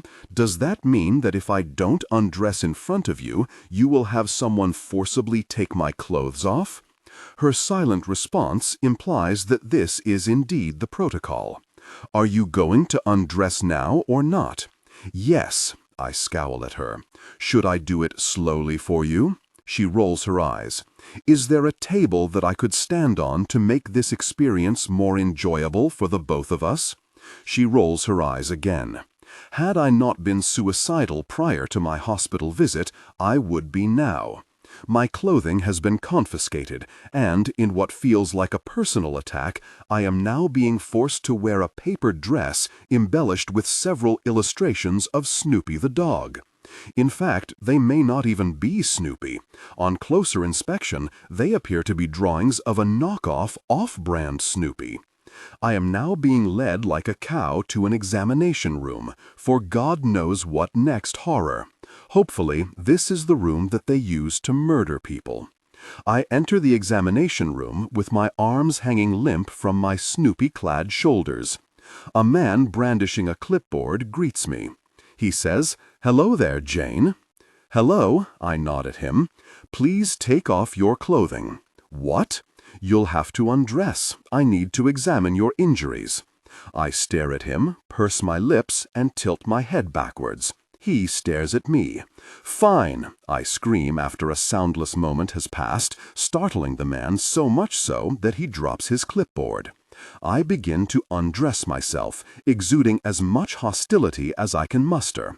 Unfortunately, my efforts distract me from the task in hand, and I manage to tangle myself up. I struggle to pull the dress up over my head. I have to pause, stomach and chest exposed, with the dress wrapped around my face to catch my unstoppable, never-ending, persevering breath. After being sworn in to the psych ward via a process more intricate and draining than the inauguration of a president, I am now sitting on yet another hospital bed, in yet another room. "When do I get to leave?" I ask a nurse. "I don't know," she answers, handing me a cup of room-temperature water. "How long do people normally stay here?" "I don't know." "Do you know anything?" "I have to share a room. I am expected to sleep mere meters from a woman whose mental ailment is unknown to me. For all I know, she might be a cannibal. She has drawn my attention by frequently cradling all of her belongings in her arms and glaring at me. I think that she suspects that I am a kleptomaniac. Your half-used stick of deodorant and your styrofoam cup are not worth stealing, cannibal lady. If you hadn't treated me like an untrustworthy criminal, I would have never considered taking your things. Now, because of your presumptuous behavior, I can't think of anything but robbing you blind." I watch the sky through my window transform from black to navy to blue. Once the sky has been blue for a few hours, I hear my roommate roll over, stand up, and leave. I ignore the nurses when they tell me to eat. I stay in my bed until it is nighttime again.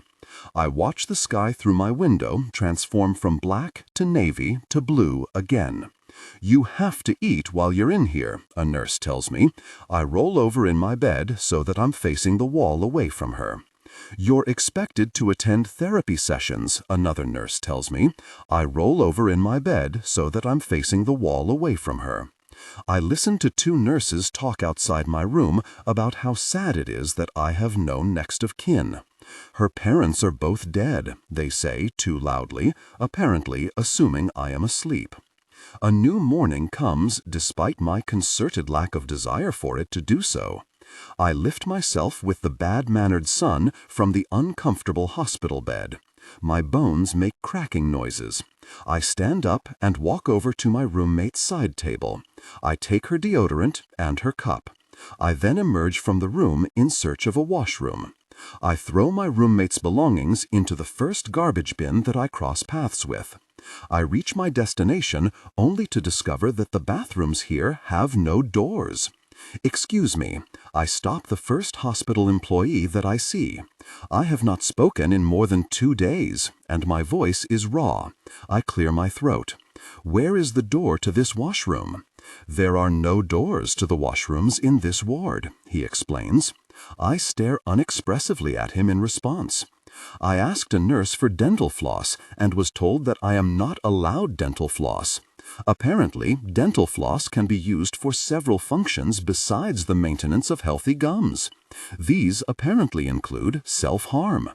When instructed that I was not permitted dental floss because of risks it raises associated with suicide, I envisioned a noose made entirely of floss. Realizing such a noose would require a dramatic amount of floss to effectively uphold any human person, I brought it to the attention of a nurse. I don't believe that even the most practiced engineers could fashion any functioning noose out of a single container of floss, I say. People use it to cut themselves, she explained. Oh, I replied. I had just about come to terms with the no-floss rule until the hospital, in a flagrant display of disrespect for its patients, chose to serve us corn on the cob for lunch. Are you aware that we are not allowed dental floss? I yelled at the nurse bringing me the corn. I then threw the corn violently from my plate into the nearest wall. I noticed that the standard hospital shoes that patients are forced to wear have shoelaces that could be manipulated in much the same way as floss might be used to cut oneself. In light of this observation, the floss issue is back on the table. Does someone in charge of this hospital have a lot of dentists in their family? I ask the psychiatrist who I am meeting with. What? He looks at me, confused. Does an executive at this hospital have any close ties to someone who profits from mass poor oral health? I rephrase myself. What? He says again. Never mind, I mutter, running my tongue along my back molars. He shuffles through some papers and sighs. Well, you've got quite the file, he comments, leaning back in his chair. I don't reply. You've been diagnosed with clinical depression here, and in the past it says that you've been classified as someone with both intermittent explosive disorder as well as someone with battered person syndrome. And soon I will be able to add gum disease to my curriculum vitae of health concerns. You've also had issues with drug use, correct? Yes. It sounds like you've had a very difficult life so far, Jane, he says in a pseudo-sympathetic tone.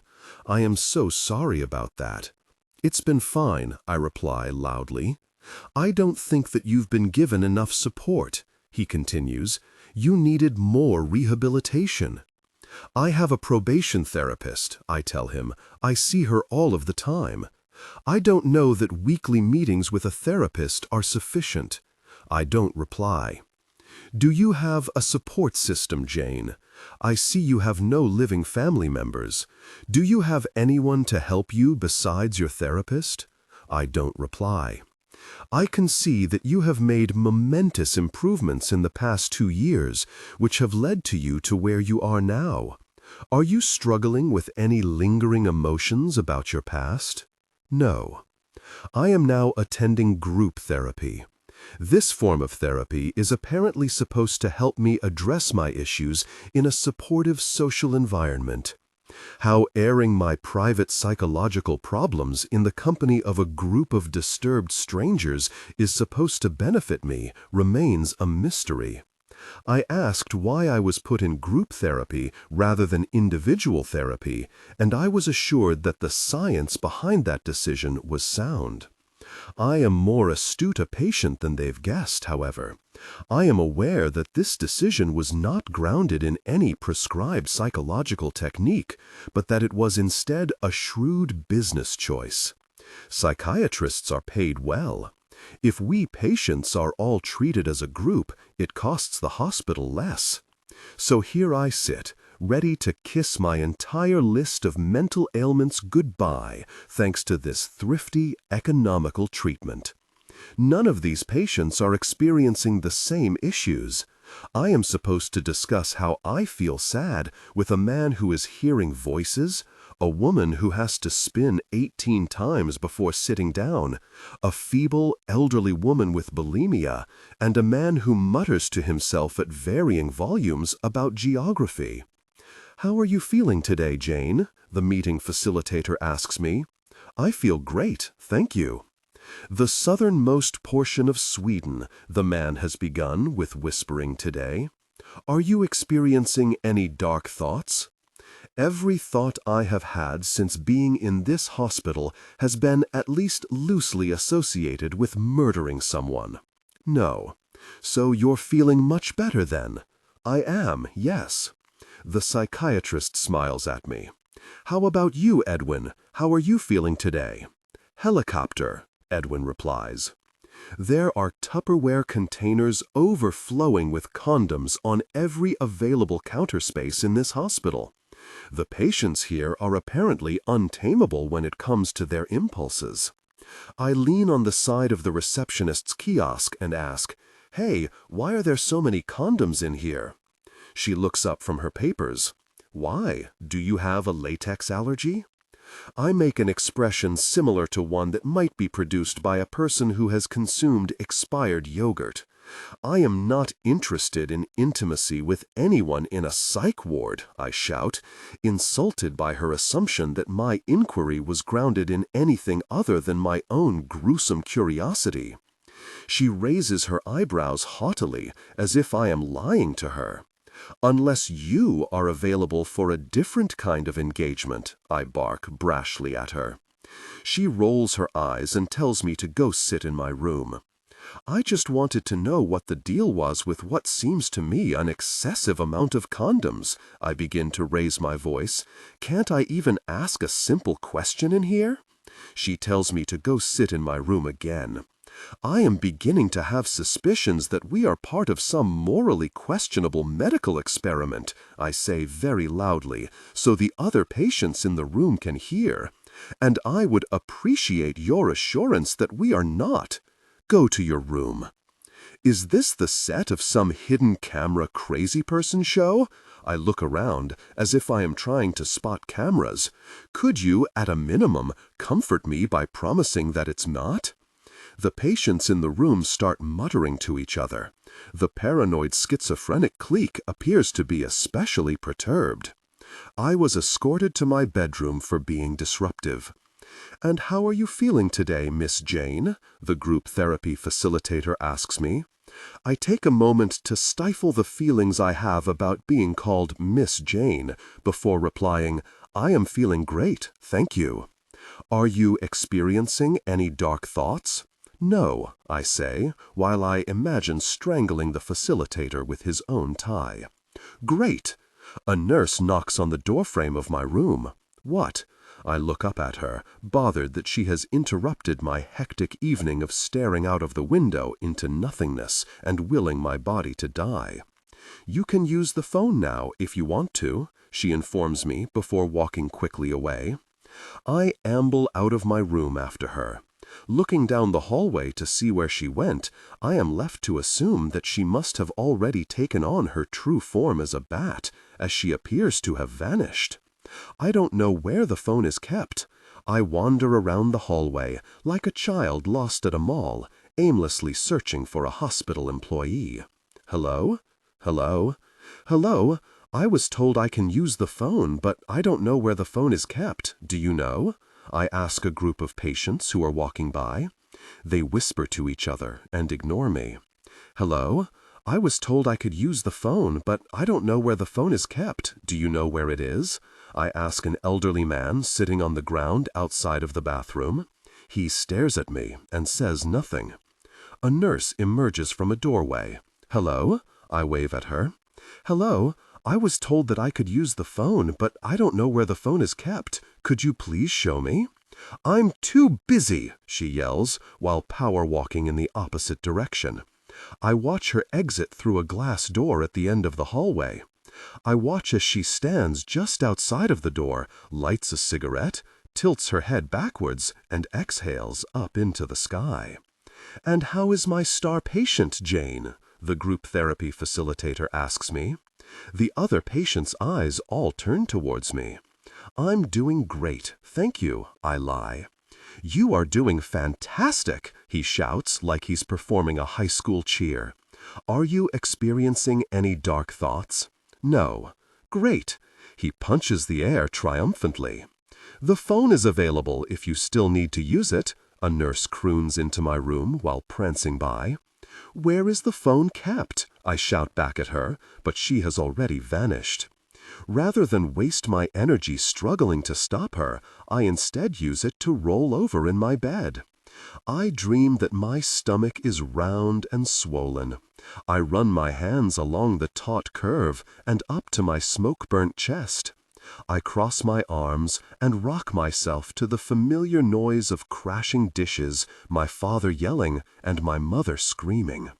All of this lulls me into a deeper and more contented sleep. Keats' face appears next to my childhood bed. He opens his enormous mouth and whispers, "Maybe you'll get a cool scar." Ivy's face pops up next to his, frowning. "Scars are cool, Ivy," he explains to her. "They add character."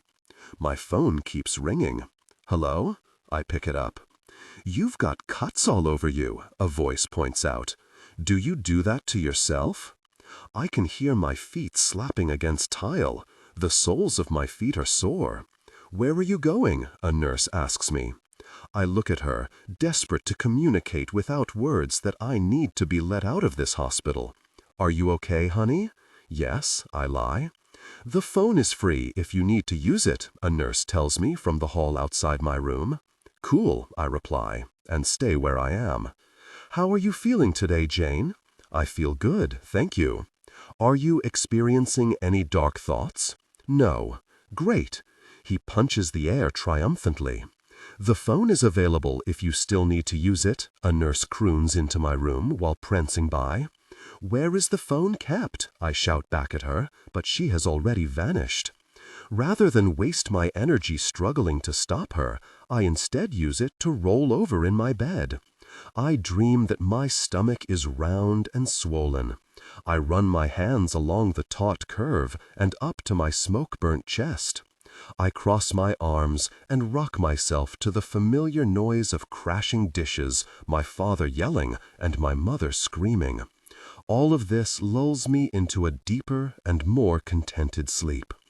Keats' face appears next to my childhood bed. He opens his enormous mouth and whispers, "Maybe you'll get a cool scar." Ivy's face pops up next to his, frowning. "Scars are cool, Ivy," he explains to her. "They add character." My phone keeps ringing. "Hello?" I pick it up. "You've got cuts all over you," a voice points out. "Do you do that to yourself?" I can hear my feet slapping against tile. The soles of my feet are sore. "Where are you going?" a nurse asks me. I look at her, desperate to communicate with You are to meet with him immediately, and your appointments with him will become more frequent now. My therapist is a woman, I correct him. Oh, he pauses, shuffling through his papers. Right, yes, of course. Also, your medication is going to change now. All right. We have to stagger your prescriptions too, so you'll only be getting a few pills at a time. Do you understand why we're doing that? I stare into his face before replying. Yes, I understand, I say, successfully repressing a strong impulse to reply sarcastically. What possible reason could he have for not giving me, a patient who recently ate a pound of pills, an excessive supply of more pills? Do you have any questions for me? No. I am escorted out of the hospital, a cured woman, entirely recovered from that which ailed me, all of my demons shredded, normal and healthy and well. I walk into my apartment. Upon entering, I find Keats sitting at the kitchen table. He is surrounded by piles of my belongings. My clothes, paperwork, cell phone, and miscellaneous possessions are all stacked around him and are all being painstakingly inspected. "What are you doing?" I ask quietly. He drops the piece of paper in his hand, stands up quickly, and looks at me. "You're back," he says breathlessly. "What are you doing with all of my stuff?" I ask, remaining calm.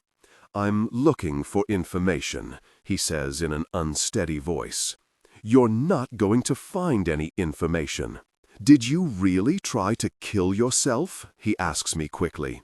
No, I lie. Of course not. My phone rings. Hello? Hello? Am I speaking with Jane? Yes. Who is this? This is George. I'm a Crippler Incorporated representative. I'm calling because we've noticed that you've missed about a week of work. Is this your way of quitting? Oh, I say, I'm sorry, no. I've just been sick. I've had no access to a phone until today. I see, he replies. I had a severe allergic reaction to pine nuts, I explain. I went into anaphylactic shock, and unfortunately I had to be hospitalized. I was unconscious for more than a day. When I was finally awake, the doctors wanted me to stay under observation for safety, you know. I didn't have my cell phone on me, so I couldn't call, and it is very difficult to use the hospital phone nowadays. Did you know that? Oh, no, I had no idea. Are you feeling better now? I'm doing okay, I clear my throat. I guess it's difficult to use the phone nowadays because it's expected that everyone has a cell phone. I didn't have mine on me when I had the reaction, and so I was out of luck, you know. I apologize for not calling. I should have asked someone to call on my behalf. I was so preoccupied and distracted in the hospital. Please, there's no need to apologize. That's okay. You can take more medical leave if you need to. We only want you to come back to us when you feel well enough, all right? Okay, thank you. You should do whatever you need to do for your own health. Your health matters to us, all right? Okay, thank you. Unfortunately, it can't be paid leave, he adds slowly. Is Frank still fired? Who? Never mind. Rather than stew unpaid in the failure of my suicide, I have opted to resume my post at Crippler Incorporated. My desk has been moved since my last shift. It is now beside the washrooms. The happy privilege of knowing my coworkers' toilet schedules has been bestowed upon me. My new location is also adjacent to a large motivational poster. It reads, "Every strike brings me closer to the next home run." This is something Babe Ruth, a notorious alcoholic and adulterer, once said. I am entertaining the idea that my suicide attempt was successful and that I am in hell. Hello? They hang up. Hello? They hang up. Hello? They hang up. Hello? They hang up. Hello? They hang up. Hello? My name is Jane. I am calling on behalf of... Are you kidding me? Crippler Incorporated. Today we are conducting a survey. I had hoped that you'd finally given up on harassing me, the respondent groans. I thought that this hellish interaction between us was finally over. I had hoped that maybe you died. Today we are conducting... Today is going to be the last time that you ever call my house, you small-minded and painfully oblivious girl child. Do you understand me? Can you please try to direct your thoughts for a moment long enough to register what I am saying? We are conducting a survey on feline diabetes. If you call me ever again, I will retaliate, he spits. Do not think that I won't. Call me one more very time, he snarls. Just try it. After he hangs up, I dial his number again. Hello?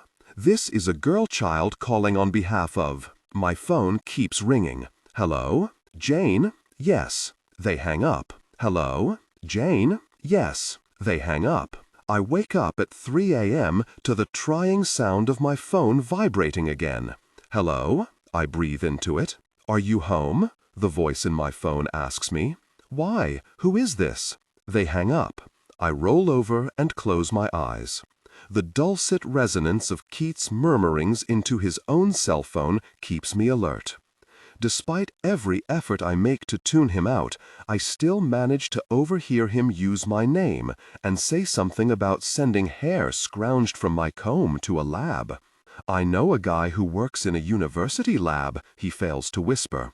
He told me he could examine her hair and tell me who she really is. I like to think that I have a high level of patience for Keats' idiosyncrasies. However, when he introduces chemists into the equation, I find it difficult to remain collected. "I dare you to touch my hairbrush," I shout firmly from my bed. He starts murmuring faster into his phone. Concerned that the mental illness afflicting Keats could be airborne, I resolve to leave the apartment. I walk through the front door and light a cigarette. As I inhale, a voice addresses me. "Jane," it says. I stare into the darkness for a face. "Hello? Jane?" "Yes." "I am so sorry to bother you." A man steps into the streetlight. "I would just absolutely hate to bother you." He is leering at me. I examine his face to assess if I have ever seen him before. I haven't.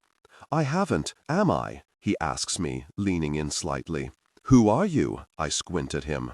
He widens his eyes, exposing the white around his irises.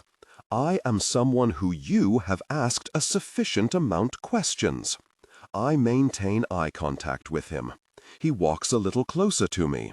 "Does my voice sound familiar?" he asks, leaning closer still. "Does it perhaps ring a bell?" I shrug and inhale from my cigarette. "I am the man that you have been calling every day for months." He grins at me. "I am the victim of your very perpetual really phone calls," he screams hysterically. He then smiles and says quietly, "That's who I am." He takes his hand out of his pocket and extends it towards me. "I am so pleased to finally meet you in person." I look at his hand and then back at his face.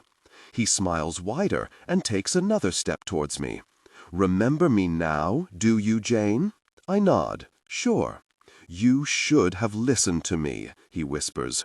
"You should have stopped very calling me when I very asked you to." I press my lips together. "Please, please accept my apology." He laughs hard. He laughs so hard he has to hold his sides. His face becomes inflamed and damp.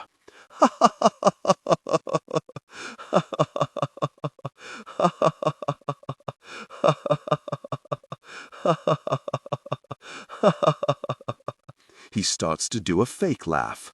"Huh," he says seriously. "Huh," he says. He locks his eyes with mine. "How did you like being called by me incessantly?" he asks, puffing out his chest. "Was that you? How did you like being relentlessly bothered?" he shrieks, ignoring my question. He pulls his other hand out of his pocket, and I notice the handle of a gun peering over the lip of his belt. I step backwards. "Listen, I'm sorry," I begin to say. "I don't care if you're sorry," he snarls and starts grabbing at me. I try to get away, but he snatches at me, his hands snapping at me like the jaws of a shark. He grips the top of my arm and jerks me violently towards him. "Don't touch me," I shout, as loud as I can. He grips my other arm. I twist his wrist with one arm and push the end of my cigarette into the side of his face with the other. I am screaming. He tries to pin me to the ground, but struggles while I bite the skin on the side of his face. I bite his ear so hard that it tears partially off when he jerks his head back away from me. He is screaming and grabbing fistfuls of my hair and my scalp in his hands. I shove his head sideways and twist his body until I am able to restrain him. I get hold of the gun. I can't feel anything. I close my eyes and punch him in the face until my muscles tire and I am gasping for air. "Stop!" he's crying. "Please stop!" I open my eyes. There's blood all over my pants. There's blood all over my pants. "Because," I say through my teeth, "you didn't bring me a change of clothes or come pick me up." I disengage the safety on the gun. "Because you didn't bring me a change of clothes or come pick me up. Because you didn't bring me a change of clothes or come pick me up. Because you didn't bring me a change of clothes or come pick me up.